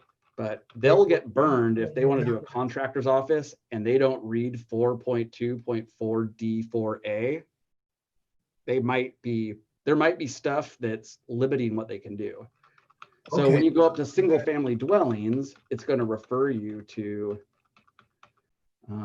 so churches, we're going to see religious institutions, churches and places of worship are going to be covered here. So we're trying to give people the heads up. If they're looking and they're not paying attention to this, yeah, they might get the wrong idea, but this is telling them that they have to go, and it's linked even. Look, see? Okay. All right. That takes them right here. That's fair. I didn't realize it was connected to the table. Okay. No, and that's important I'm glad you brought that up, because that's important to realize. When I've been interpreting codes earlier in my career in different jurisdictions, a guy, you're working the counter and somebody walks up, he's like, hey, yeah, could I do A, B, or C, this use? And you look at the table and you're glancing and you're like, yeah, absolutely. And then you don't follow the reference, to the alphabet soup and where it says that you can't do it. And you get burned by it sometimes if you don't, because it doesn't apply very often, but the 5% of the time you're trying to build a house and it's in the corridor district, it matters a lot. So, good, definitely good point.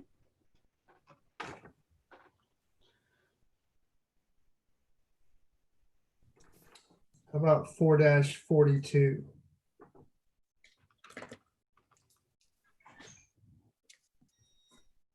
Barrett, could you talk a little bit about the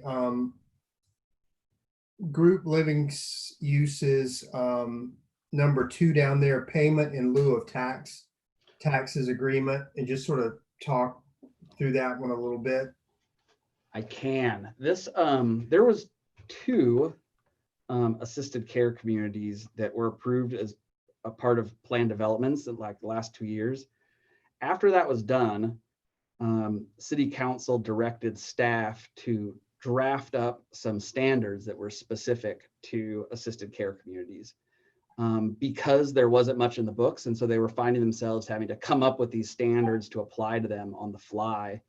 And this is what we came up with. These were actually a lot of the conditions of approval that were put on these 2 assisted care facilities that were approved through the PD process. And this was adopted, I want to say 12 months ago, maybe a little longer, 18 months ago. So this is all carried forward. This was new standards that City Council approved that we want to very recently when this issue was considered. So we just want to make sure that we carry this forward, or that's the idea. So these are things that, if you want to talk about specifically what they are, this was so that they don't cluster too close together. Also, what Kathleen was referring to when we were talking about this, that this, even though these are residential use, there are some, impacts on public services that we want to address through these development standards. Payment in lieu of taxes is specifically like if somebody develops a assisted care community, if they were to sell it to a nonprofit hospital group, a nonprofit organization that is tax exempt, what this puts the condition on them is that they would have to pay taxes or pay payments in lieu of taxes, even if a nonprofit organization were to acquire that facility, just to make sure that that's to protect the city, so that the intent there is to protect the city fiscally, so that we're not on the hook for providing a bunch of public services to a population facility that genuinely needs them, is a typically higher level of service demand, to make sure that there's a mechanism that they're still contributing to those public services. Yeah, that was kind of a long-winded explanation, but did that cover it? Yeah, that was what I was looking for explain. It just had to do with those tax exempt entities. So yep, and this was all done. Yeah, this is all carried forward from what we went through council pretty recently. Oh, yep, here, I should have read the footnotes. January 13th, 2020. That was more recently. Yep, I remember it vividly.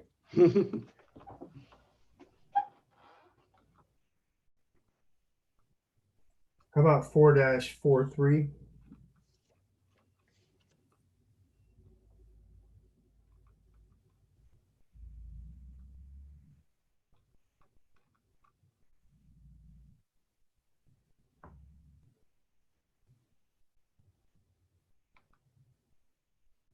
Barrett, this RL down in it's the public, civic, and institutional classification, bullet 2, the RLUIPA.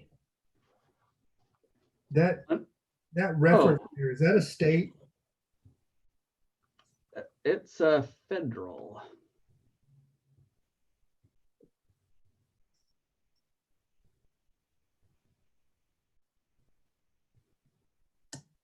Say that again.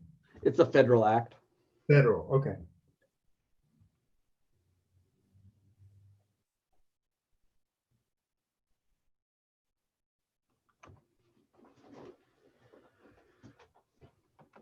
Anything else on 4-43?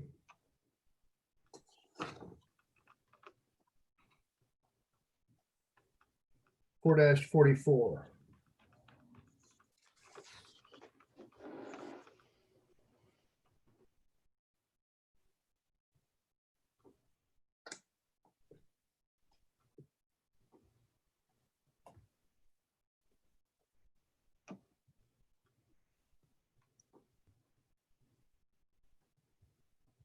So here's an interesting question for you on under the television and radio station.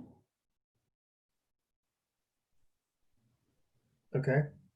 I mean, how many people, are we prohibiting anything under this? Because if you think about it, look at what we're doing now with people doing whole television shows from their home.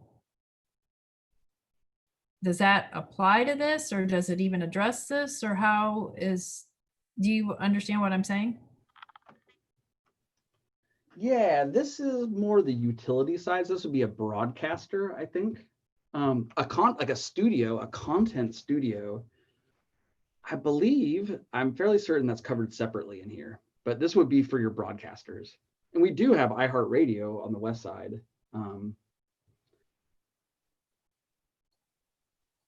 But you understand what my question is, because now people do whole TV shows out of their homes.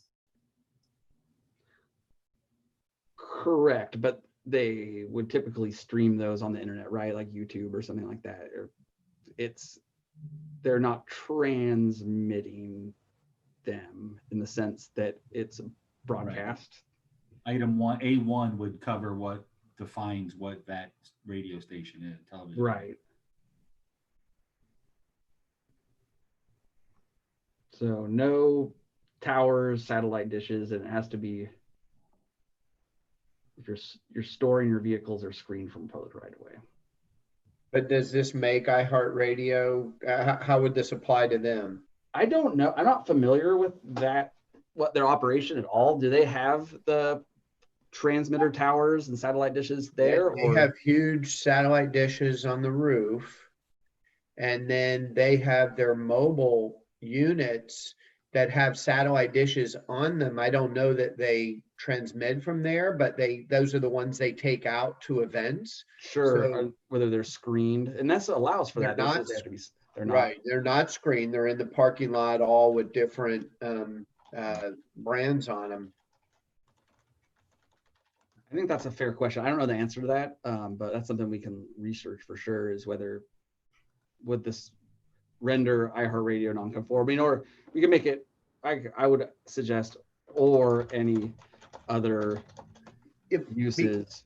Because if you would picture like I think it's Channel 2 News right next to I-4 on Wymore Road, and these are companies that we would probably like to have headquartered in Maitland somewhere, and they have mobile trucks that park outside. We just don't want to deter. So not only does this make it non-conforming, but is this too restrictive? Right. Okay. That's something staff can research.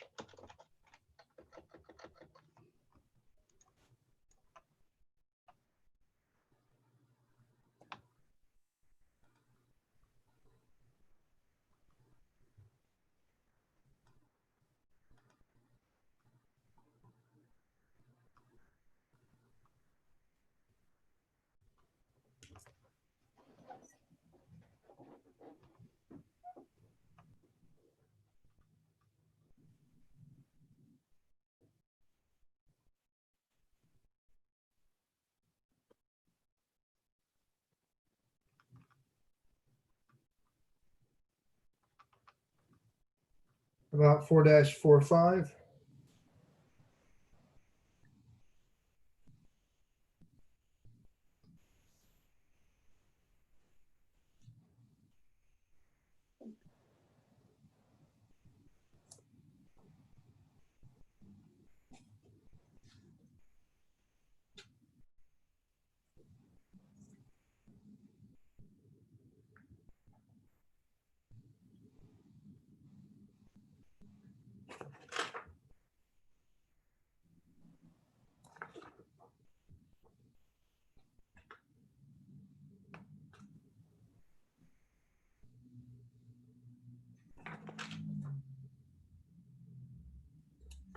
Well, 4-46.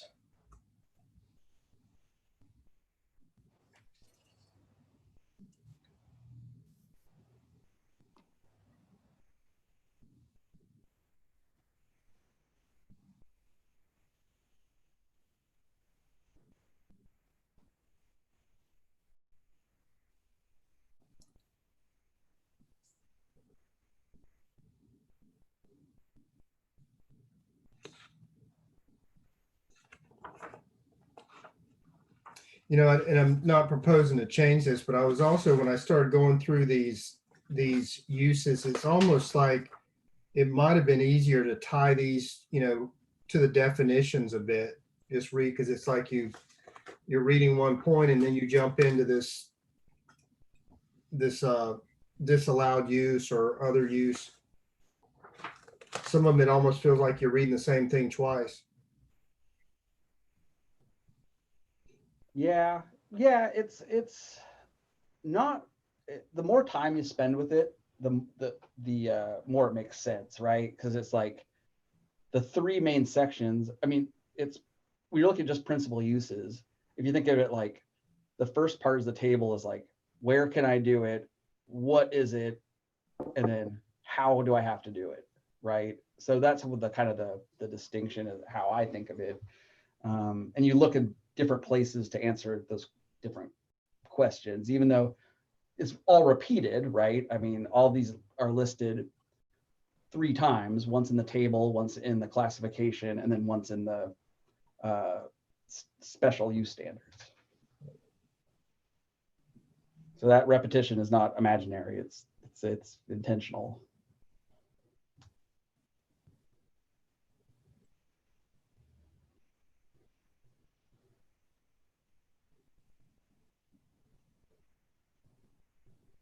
Bindery.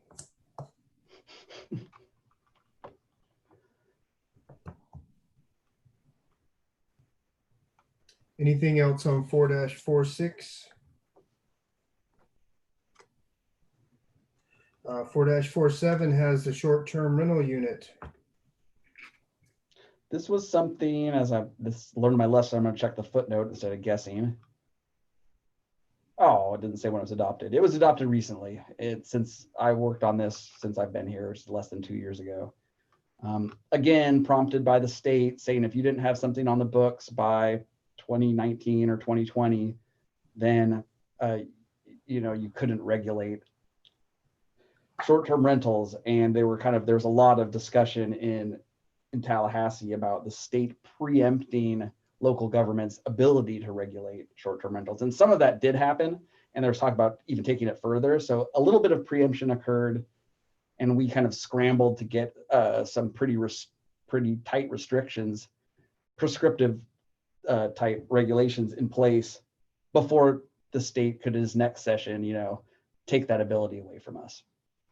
So again, this is just a carry forward of something that was done in the last 2 years.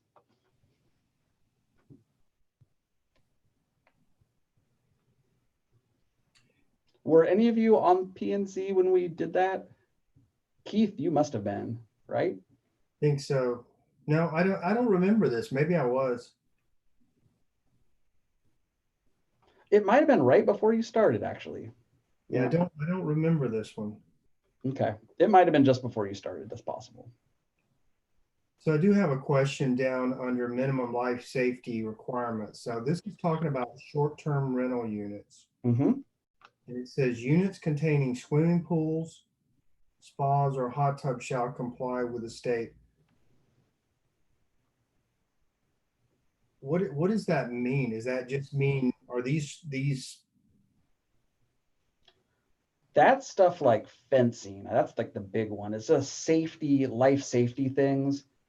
You know, already, but that's yeah. That's just stuff making sure that they're safe.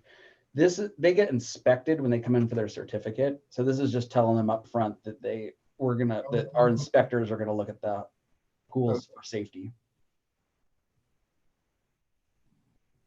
So that was actually my question was, so where did they get this short-term rental certificate? Is that from the city? Yep. It has nothing to do with the state? Correct. Interesting. And what's the qualifications for that certificate? It has to, the owner has to occupy one of the units. So it's a single family house. They can't rent out the whole house. They have to occupy one of the bedrooms in the building and rent out small Airbnb rooms. Stuff. Now I remember. Yeah, this was the Airbnb stuff. This is Airbnb stuff. So it can't be a multifamilies are not a short-term rental. We don't regulate those. We only regulate single family up to 4 units. They have to get a certificate. To get a certificate, they have to do certain things. They have to meet the minimum life safety requirements. They have to demonstrate how they're going to meet the parking. They have to agree to follow this advertising. They're limited to a certain number of occupancy based on the bedrooms. They have to have a required posting, and they have to, accept certain responsibilities.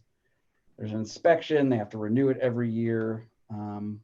This kind of has a dispute resolution process that they agree to when they apply for their certificate. And that's pretty much it. And who does the inspections? Building department, the community development.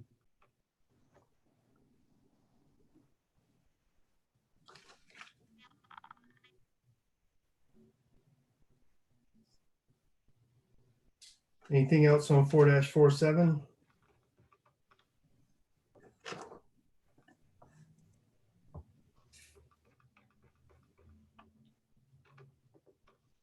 About 4-48.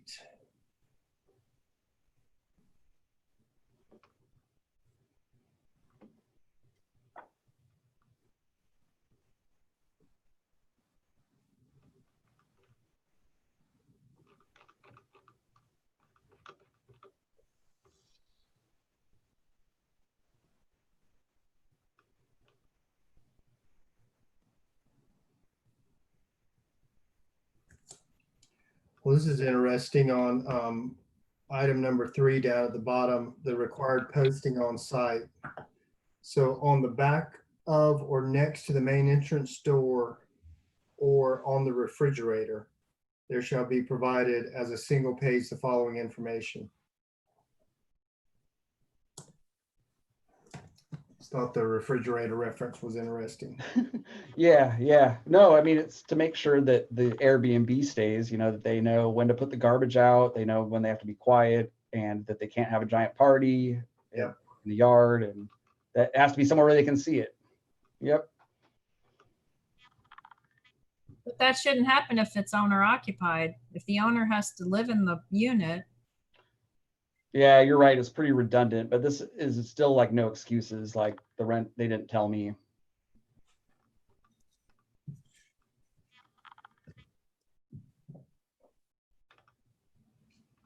Anything else on 4-48?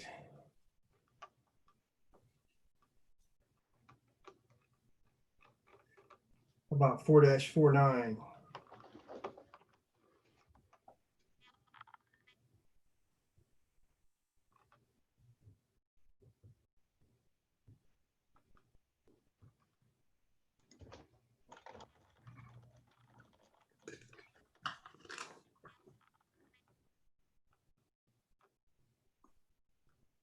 Is there actually a schedule for routine inspections?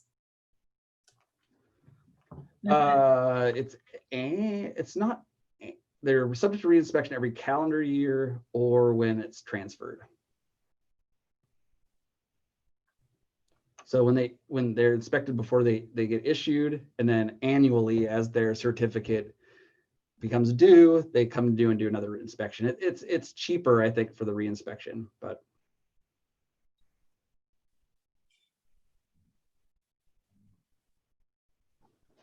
And all those inspections are,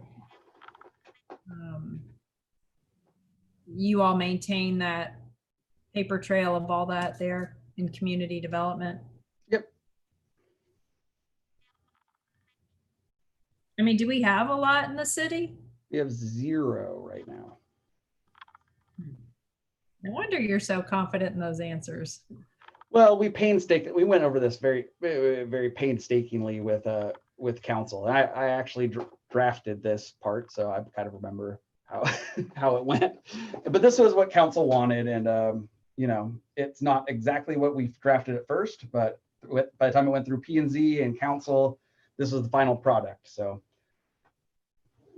very interesting. It's interesting, but I don't think we probably don't want to change it too much since this was so recently, you know, adopted by council, but definitely good to understand it, I think, and you know what's in there and if there's any.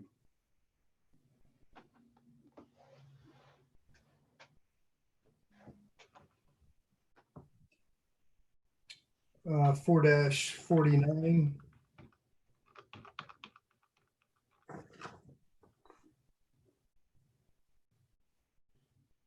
About 4-50.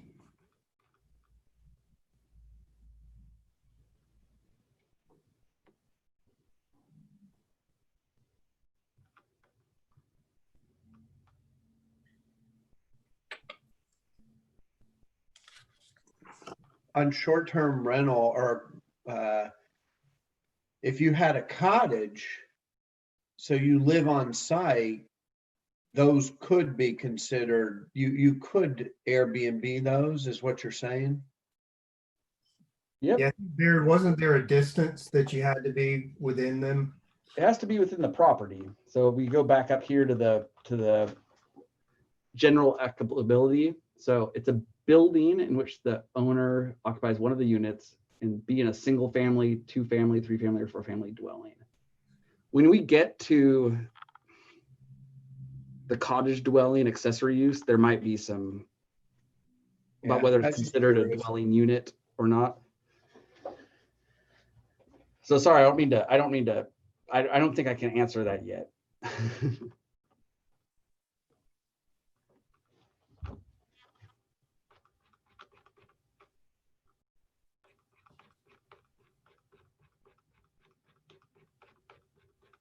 About 4-51.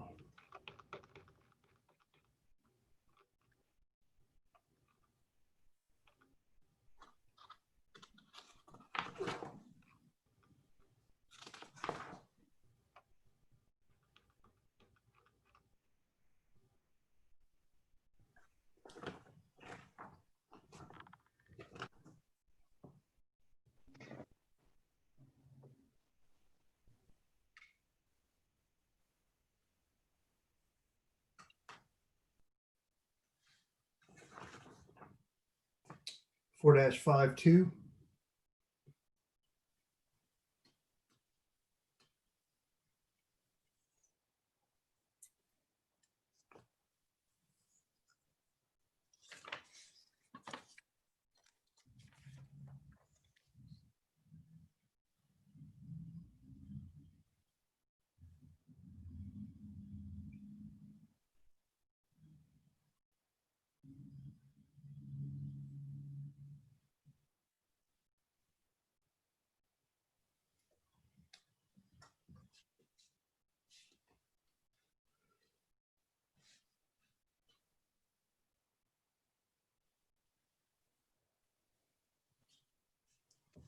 About 4-53.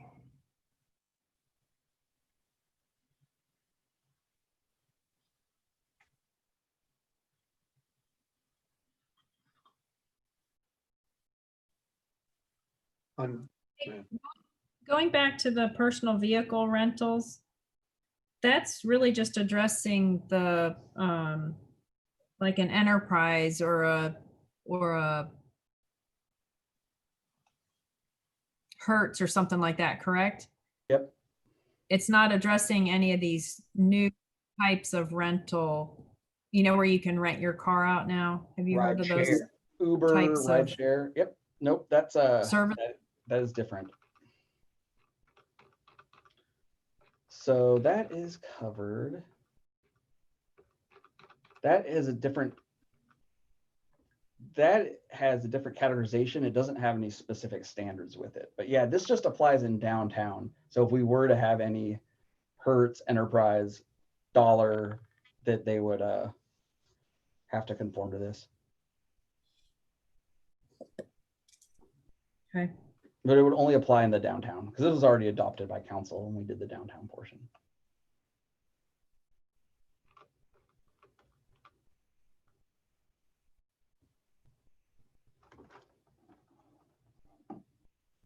Looking at 4-53, the personal vehicle sales at the top, item number 4.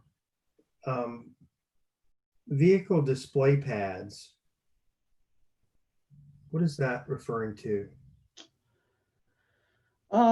So if you're what comes to mind is you're driving down Colonial west of Orlando, you drive by the car dealership district and you have like Jeeps that are kind of up on elevated, they almost look like fake mountains since they're parked up there. That's an example of one. They're basically elevated risers, I think, where, you know, you would put new cars for sale. Huh. Range Rover has one right there in Eatonville off I-4.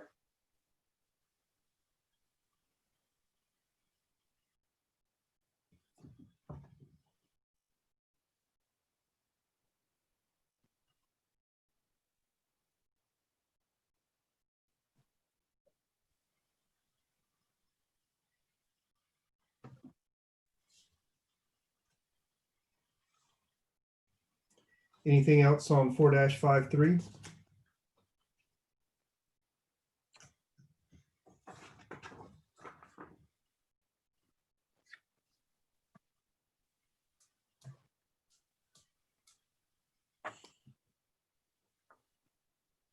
All right, we are at accessory uses and structures. So Keith, my understanding is now, before moving on to that, we go back, now we tackle the table. Is that what everybody else understood as well?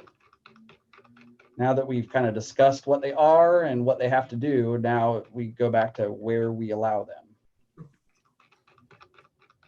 All righty. So I think it's useful to start here. P means that it's allowed as a use in the district, subject to any use specific standards referenced in the rightmost column that we just read. C in the base district column indicates the use is allowed as a principal use only upon approval of a conditional use permit in accordance with the process and subject to any use specific standards referenced in the rightmost column. A is that goes with the PD, the plan developments, and it said that the use may be allowed as part of a plan development concept plan for a plan development in either downtown or the rest of the city. So almost everything's going to have an A unless you're say under no circumstances do you want it, because this would allow them to propose as part of a PD.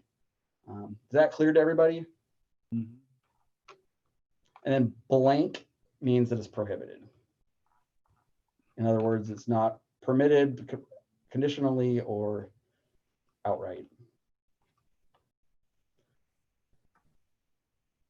Okay. And by now, hopefully these use categories and use types are kind of familiar to you, and we'll just go through. Would you like me to pull up the zoning map? Or do you guys have access? How would you like to do this?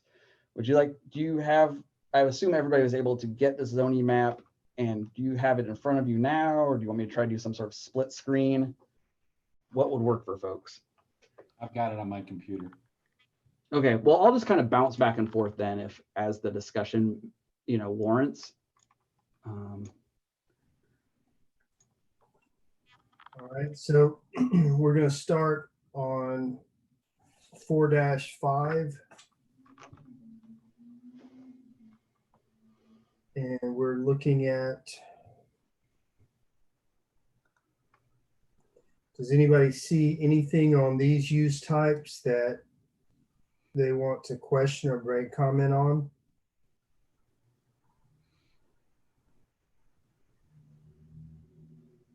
I do on the dwelling, live, work.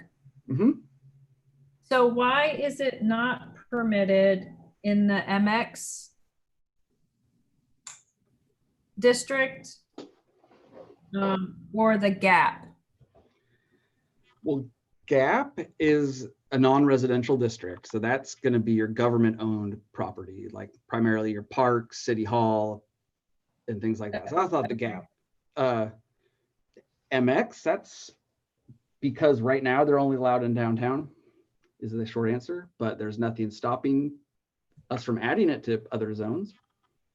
If I kind of think, I kind of think we should at least be, and I don't know that we have to make the decision right now per se, but I kind of feel like, because we haven't seen the west side stuff, but you know, I kind of feel like the west side might, you know, particularly given recent events and how kind of working and living might become more commonplace. Sure. So make it all the mixed use districts just straight permitted by right. I mean, subject to the use specific standards, of course. Agree with Matt and Kathleen, and you can look at the master plan of Baldwin Park.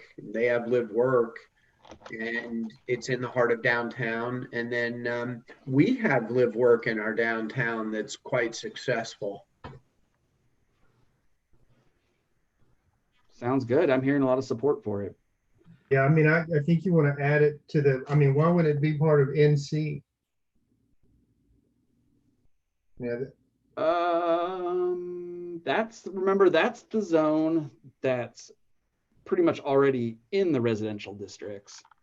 But yeah, I mean, Neighborhood commercial does Right. seem like a natural fit for live work. Good point.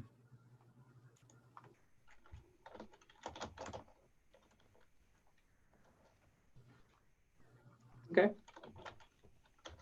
Yeah, good suggestions. so we had it in all the mixed use and then added it to the NC. Yep. So MX, West Side, and NC.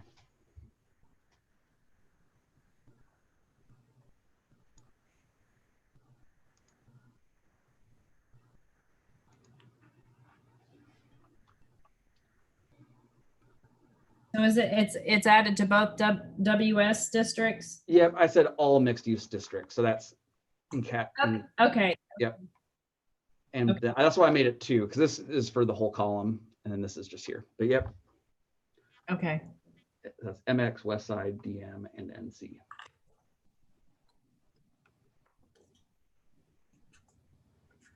And then, so are we done with that one? I can go to the next one. Mhm. So then to go into the group living, the assisted care community, Oh, you jumping it's table? conditional in all the residential. Yeah, that's what I was asking. I'm sorry, Keith. Nope, I'm good. And I don't know what, again, for state statute, are we, again, all the different definitions of assisted care community, foster care home, group dwelling, you know,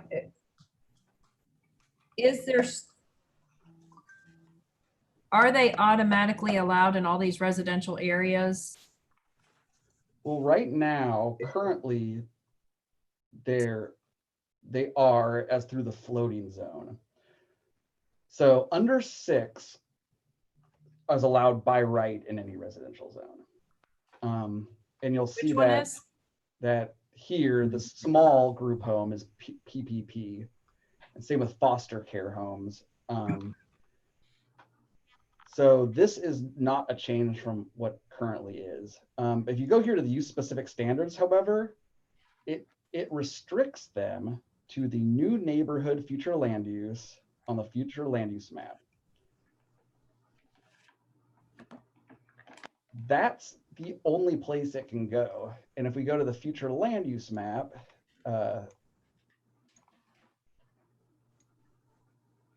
that's here, the orange areas of the map.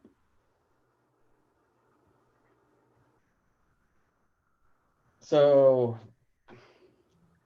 it raises up the good question of why is it a C in here if there's nothing in the new neighborhood that's, well, no, because I take that back, because there might be some single family zoning. In fact, there is single family zoning within this new neighborhood. But bear in mind, don't get the idea that it's conditional all over the city, because that specific use is only allowed, is in those use restrictions, only allowed to these orange areas of the new neighborhood.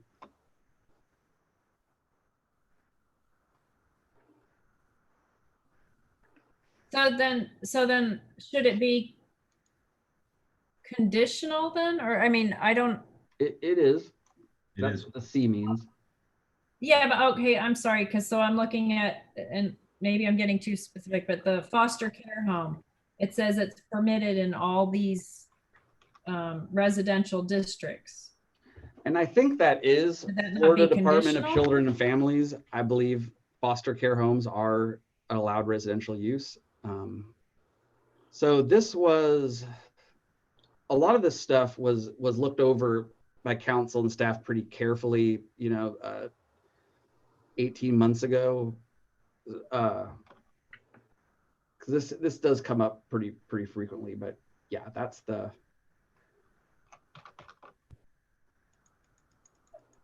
Okay, so, well then, so let me ask it a different way, and I don't, so like a group home small, again, those are all permitted in the residential, but isn't there conditions that you have to follow on some of that? Because what was one that said it was like, it had to be 1,250 square, 1,250 feet from if there was another one in the neighborhood? Mhm. I mean, there's conditions that Yeah, you there's- have to follow, so it's not necessarily easy permitted. Correct. And that's right. So just like anything, even if it says P, you still have these use specific standards, which might say for that any specific property in that district, it might disallow it due to location, due to future land use, due to any number of things. But if it's only allowed in the orange area of the map,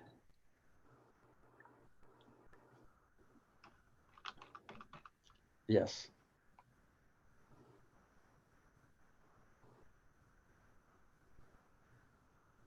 I mean, to me, that's a condition. So it's not really allowed in just every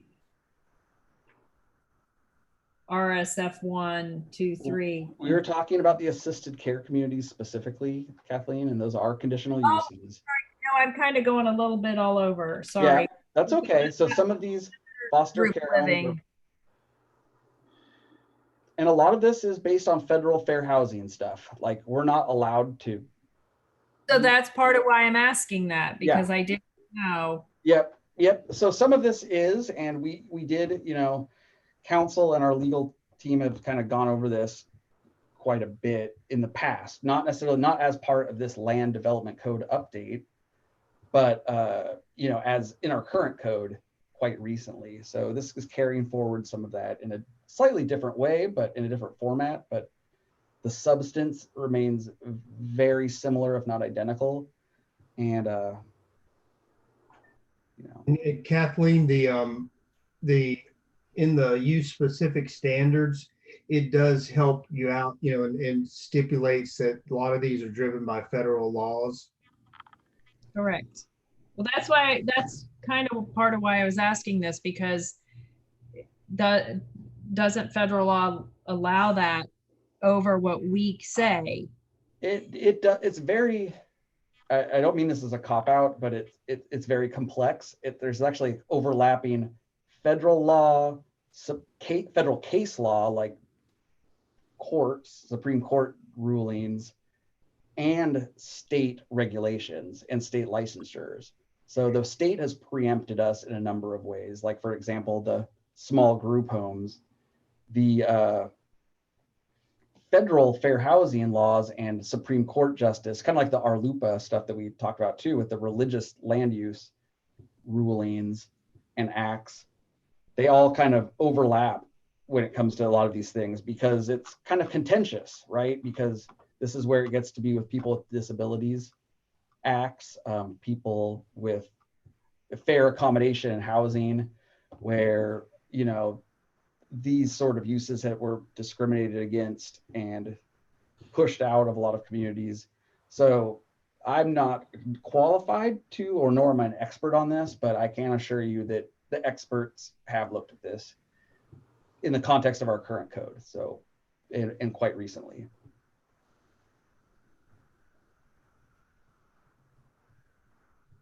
I know, sorry, I feels like a cop out answer, but that's kind of the best I can kind of do. As, No, I- as Keith was saying, you know, it does reference some of those federal statutes in the use specific standards. But we have to be real careful when we are dealing with these. Oh, no, I know.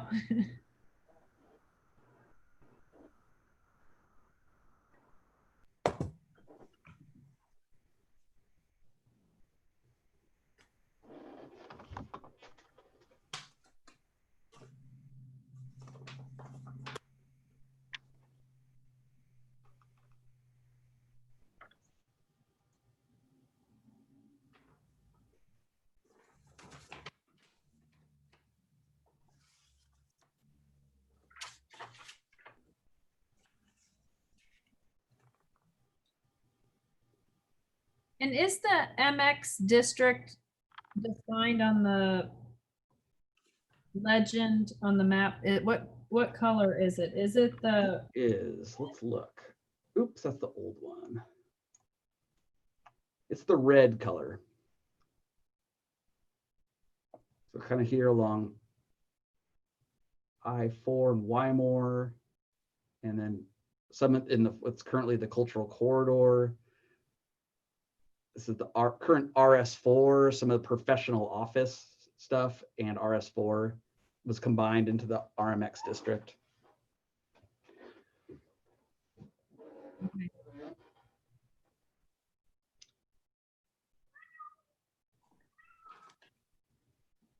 It was, yeah, if I'm not mistaken, this was back in Article 3, but it was a combination of professional office, RS4, and like medium density residential.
So it's, I'm looking at the cultural facility down at the bottom, and it's a permitted use in residential multifamily.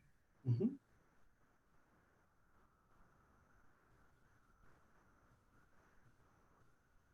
I just interested why it's there and not in any of the other residential. Yeah, well, one of the reasons is that RMF allows by right some office use. No, not by right, excuse me, conditionally some office uses. So it is kind of, even though it's in the residential category, like I said, it's tending towards the mixed use district. Okay. So right now, the art gallery, it's a floating zone use permitted in non-residential zone districts. So that's kind of the thought. Why it's not in permitted by right in MX and is in P seems wrong. This almost seems like a typo to me. It seems like the P should be here. Yeah. I agree. And I hate to do this to you, but could you explain floating zone again for everybody? I'd love to. It's a weird, it's a, not to say weird. It's a zone district, which we have in Maitland currently, which says, here, why try to remember when I can just pull it up? Give me 1 second. It's basically like things like schools, churches, assisted care facilities can kind of go anywhere. It's a floating zone for public and semi-public uses. Let's go. people have a lot of problems with this because it doesn't change the underlying zoning. It basically says in residential land use districts, you can do this. So that applies to all 8 residential land use categories we have. So instead of listing parks, educational institutions, utilities, accessory structures, instead of making all of those uses in all of the categories, they put it here and said, kept all the public and semi-public uses here, can float and kind of go anywhere in the city. If that's a confusing explanation, it's because it's a confusing concept. And it would drive council crazy when we explain to them, oh yes, in this zone, it doesn't say, you know, a nursing home can go here, but nursing homes in the floating zone, so therefore it can go in any non-residential land district as a conditional use. So And then it says, and then it includes design criteria. It's kind of a funky way of doing it. So we're doing away with it. okay, and that's what I just wanted for everybody's reference that was the goal. What we're doing now is getting away from that. Is there anything else that I left out that's relevant? No. Okay. Good riddance to the floating zone.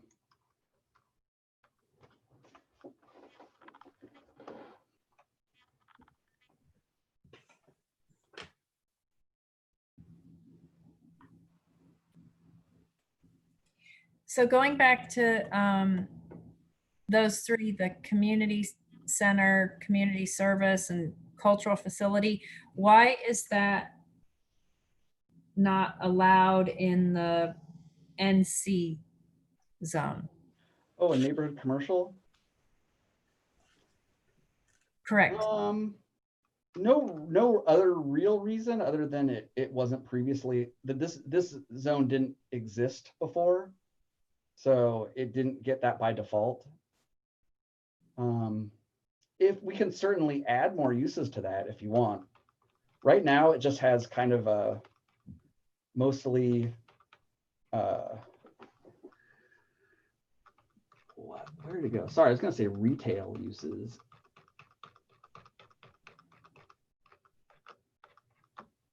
So Barrett, is it purposeful that it's not much filled out there, or is it like you said, that was sort of a late entry? And has it just not, as our consultant, not addressed that yet? No, because if you see here, this is what I was looking for. It was always intended, if you remember back in Article 3, as for like restaurants, service industry things. So you see here that personal services, so a barber shop, nail salon. But we wanted, I think the intent, and we can change this. This is by all means, this is up for discussion. But the idea was that this would be limited to a fairly narrow set of uses that were designed to serve the immediate neighborhood. So that's why cultural facilities like an art gallery, and maybe we will say art gallery is something we want in the NC zone. That's very much not off the shelf, but especially because this was a thing we didn't want a thing that hasn't been adopted yet. I think kind of the thought was to keep it more limited in scope and not, I guess, I could think freak people out with the potential of like lots of different uses with this new zone. But by all means, some of the stuff I could imagine an art gallery in a neighborhood might not be a. Yeah, but you're in this NC. I think these are sort of transitional areas, and I guess you probably want to keep it to feed the local community, and like instead of bringing a lot of traffic to the area with a cultural facility. So you're probably not wanting to introduce a high traffic to this area, I would assume. Right. That brings in people from outside the neighborhood, like an art gallery would. Yep. Yeah. So If it was a good art gallery, we don't want to limit it to only unsuccessful art galleries. Yeah, but not just the neighbors. Yeah. Which is the intention of neighborhood commercial NC. Right, totally. Hey, and then before you leave this page, since the cultural corridor has become commercial, community center / civic club might make the venue non-conforming, not in MX. Yeah, that's a good point, because it was originally going to be in downtown, permitted outright, but at council, it was moved. It was going to become either GAP or MX. I think Well, and that's a private, I mean, it's still a community center, but I think you might, I think just leaving specifics aside, I think that MX is such a catch-all district, right? That probably has the most, allowed uses right now. I don't see any reason why we couldn't add community center or civic club to that list. to MX, yeah, I agree.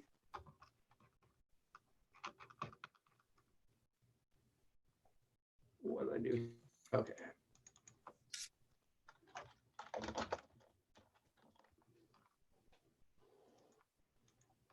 I mean, a perfect example of that would be New Hope for Kids. That's like great. The old.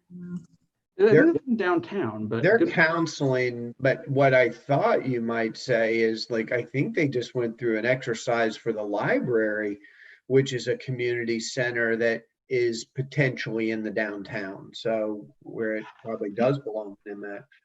the idea would be that government-owned properties such as Okay, parks that's would true. go into the GAP. Yeah, that's true.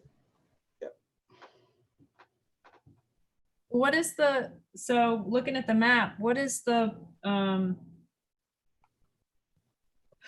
like black line around, what is that?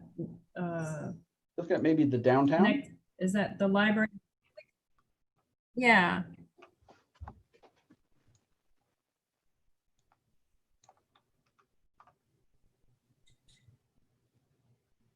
So yeah, this is the existing civic center. This is, That's the civic center, I bet.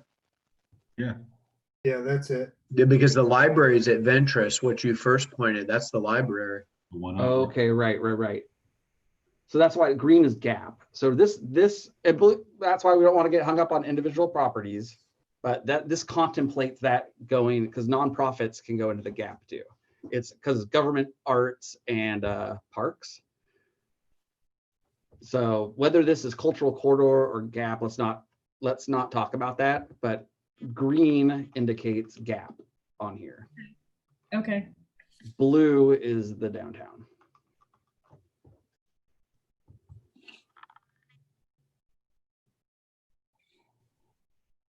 This this black outline is the Main Street Future Land Use District.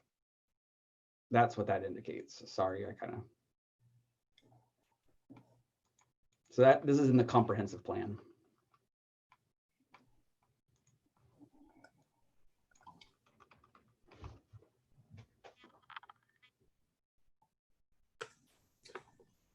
Do we have anything else on the table in 4-6? Go to the table in 4-7. Yeah, why is the government building or a post office prohibited in some of these areas where, say the post office wants to move or expand into a residential, like having a residential post office, into one of those areas? Is that a bad thing as a government owned building in a neighborhood? Or is that just too wacky? Any thoughts? I don't know that this gets into an area of land use law that I'm not super familiar with, but I'm not sure that if push came to shove, we could stop the post office from operating in a residential neighborhood. Don't quote me on that, but I think they do tend to try to follow local zoning ordinances when possible. So our existing post office is in the MX zone, and we're saying in that MX and in the west side and downtown is where we want to keep our post office. Okay, and then but then think about so west side RT Because like think in Maitland Center, Uh-huh. you have that what is it, a Department of Treasury or Department of Revenue Mhm. office that over there. So Yeah. what would we IRS. not permit that in the WS? Yep, it's permitted by right. It'll be a government building on the west side. Yeah, but what about WSRT?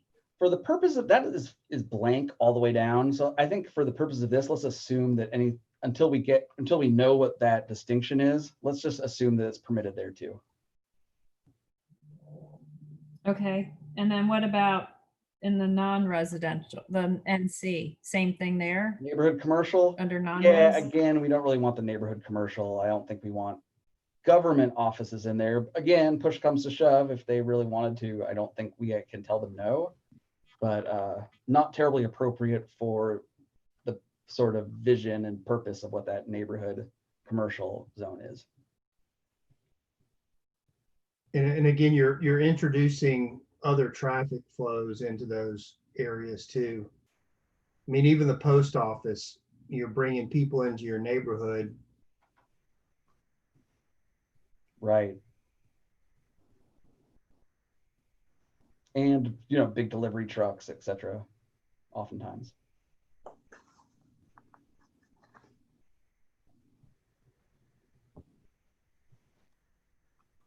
What about under education? Mhm.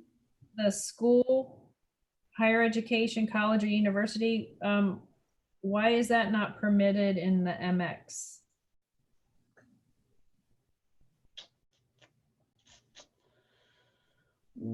Well, it's a conditional use in the professional office. No, that's a good point. You think it should be? Only thing that comes to my mind on a school is that there are parking hogs. And our downtown is designed to have less parking. I mean, that's what jumps out at me, but You could make it, I don't know if it would be more, if you would like to see it as a conditional use, like it is Yeah. in the multifamily or in downtown, have it in the MX. yeah, because there's continuing education schools out there that, I mean, Well, you're assuming everybody's going to be driving. Look at what we're doing right now. I mean, you have to, think about it. This is a 50-year document.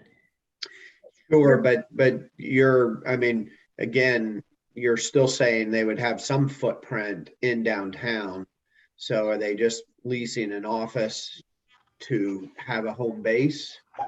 I said MX, and MX is the red, right, on the map? Yep. But that's downtown.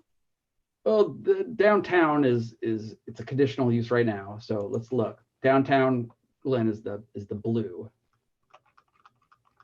So it's certainly downtown adjacent.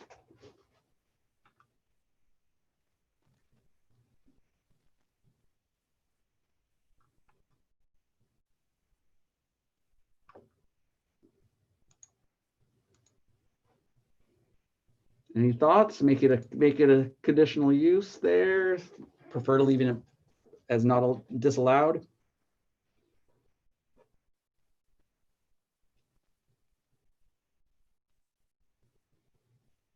I mean, conditional use says they have to come through for approvals, right? Mm-hmm. P&Z and council. Yeah, that doesn't bother me. Okay. Well, we're not voting on this right now anyway. So. Barrett, this RMF was really trending uses. Is that the one, the multifamily, we're having the question mark on the higher ed? No, it's conditional right now in the RMF, and the discussion is whether it should be also conditional in the MX. Oh, okay. So.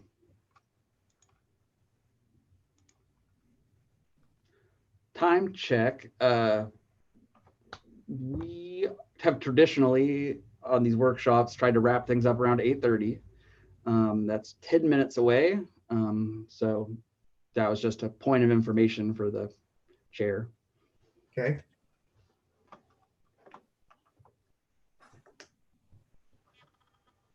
Do people want to have, what would be a good stop? Is there like a natural stopping point up here? Do you want to try to make it through the rest of this table, or do people, is that too ambitious? I kind of have a feeling that eating, drinking, and business stuff might be a lot of discussion. So I'm kind of thinking that might be a bit ambitious to try to get through tonight. Yeah, I don't think we're gonna get through all the tables. Okay. If that's what you're saying. Oh, I thought you were gonna say we were done with this one on 4.7 and that was it.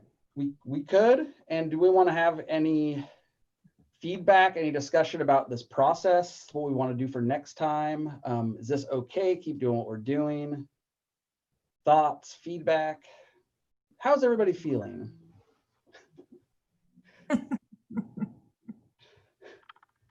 Criticisms, principled criticisms of staff or each other. No, but I think we're gonna have to, we are gonna have to loop back on these mixed use rows, this WSNMs and WSRT. Mhm. Because we don't have that info. Yep, absolutely. That's coming in module 3. So I'm at a bit of a loss. The stuff that's in module 2, I can preview for you and tell you, hey, I've looked at that and it's generally like A, B, and C. This stuff I haven't even seen.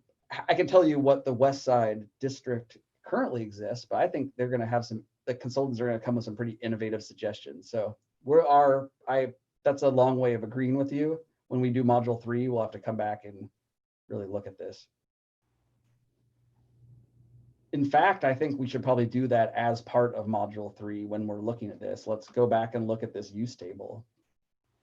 Yeah. I think you kind of have to, because right now this table's blank and it's not going to be that way when we adopt it. But also it would be kind of foolish to try to do it now since we have no idea the development standards and distinction between those two West Side districts. I mean, I don't see any other way around this sort of walking through these tables granularly, because some of these, we've already seen some of these, there's some inconsistencies. Mm-hmm. And there may be some thought, I think that's any of these that we're bringing up for inconsistencies is it may be, letting the consultant look at those, and there may be a logic to it that we're missing. Yep, agreed. No, I think I tend to agree. My sense is this is absolutely where the rubber meets the road of your land development code. What we did in Article 3, and your use table, right? What your zones are and what you can do in those zones are of utmost importance. So there will be other portions of this code, like when we saw Article 1, and I think you'll see definitions where not as big a deal, and probably hopefully can go faster through them. But this stuff's important. So I have a question under religious institution there. It shows a conditional use under DMPD. It just seems like all of those would be A's. I think that's a typo. I agree. Because I know I had a comment in the first iteration. I almost didn't understand why it's A's, because I was asking the question. So are there any of these that are not A's or are disallowed? Sometimes. So, yeah. So here you see your pain management clinic. Okay. Certain things are, especially in downtown, where we said, under no circumstances do we want these in downtown. Okay. Very few are in both, but it's some. And that's why I think we had a long discussion about, well, why isn't it a P? Or why isn't it a C? Why does it need its own thing? And it's because it is literally different. The in a plan development, the applicant is requesting this use, right? and it's not allowed by right. It's not conditional. It's a we want to include this in the overall package of our plan development plan.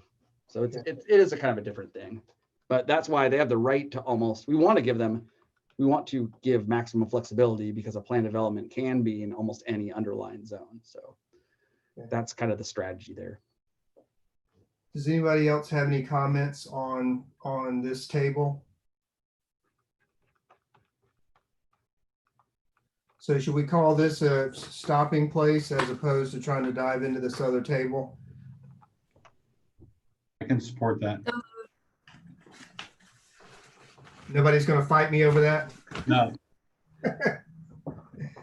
All So right. I think my I'll drink and eat to that.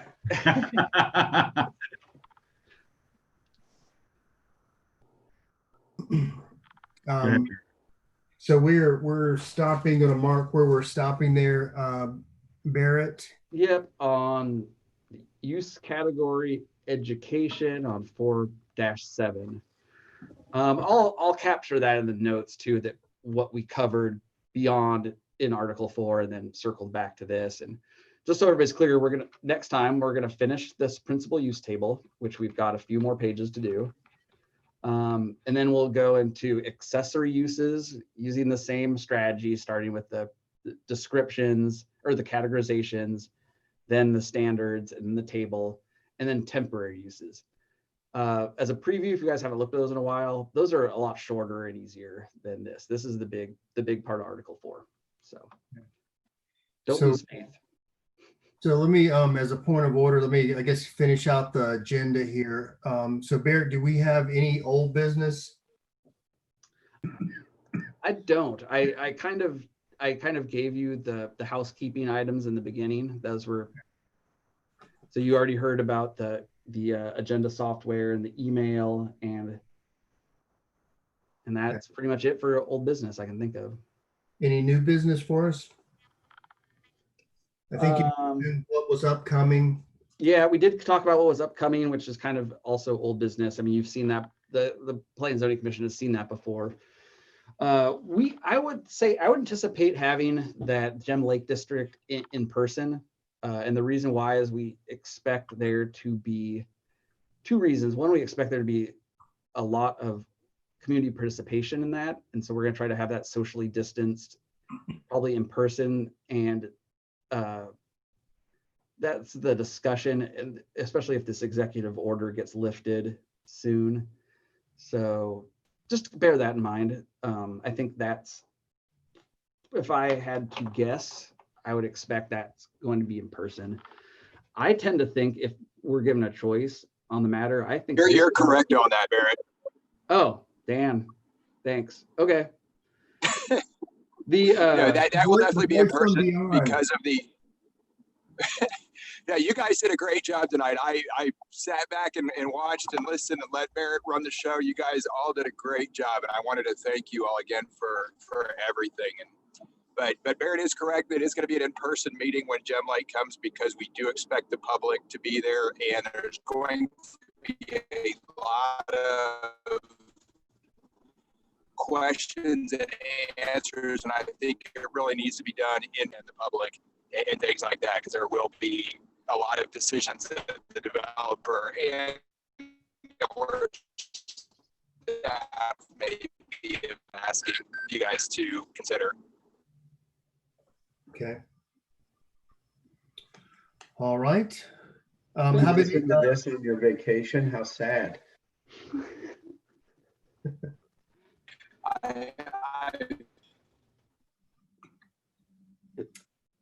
There's no. Dan's been kidnapped on his vacation and taken to planet. Where were the Transformers from? Thing is vacation. That's my wife. I work almost every day that I'm off. Okay, Dan, you're breaking up, but thank you for your contribution. How about any other business the board deems advisable? I know of none, so at this point we can be adjourned. 8:30 sharp. Thank you very much, everybody. Great Good night. night, everybody. Everybody, thank you. Thank you. Bye.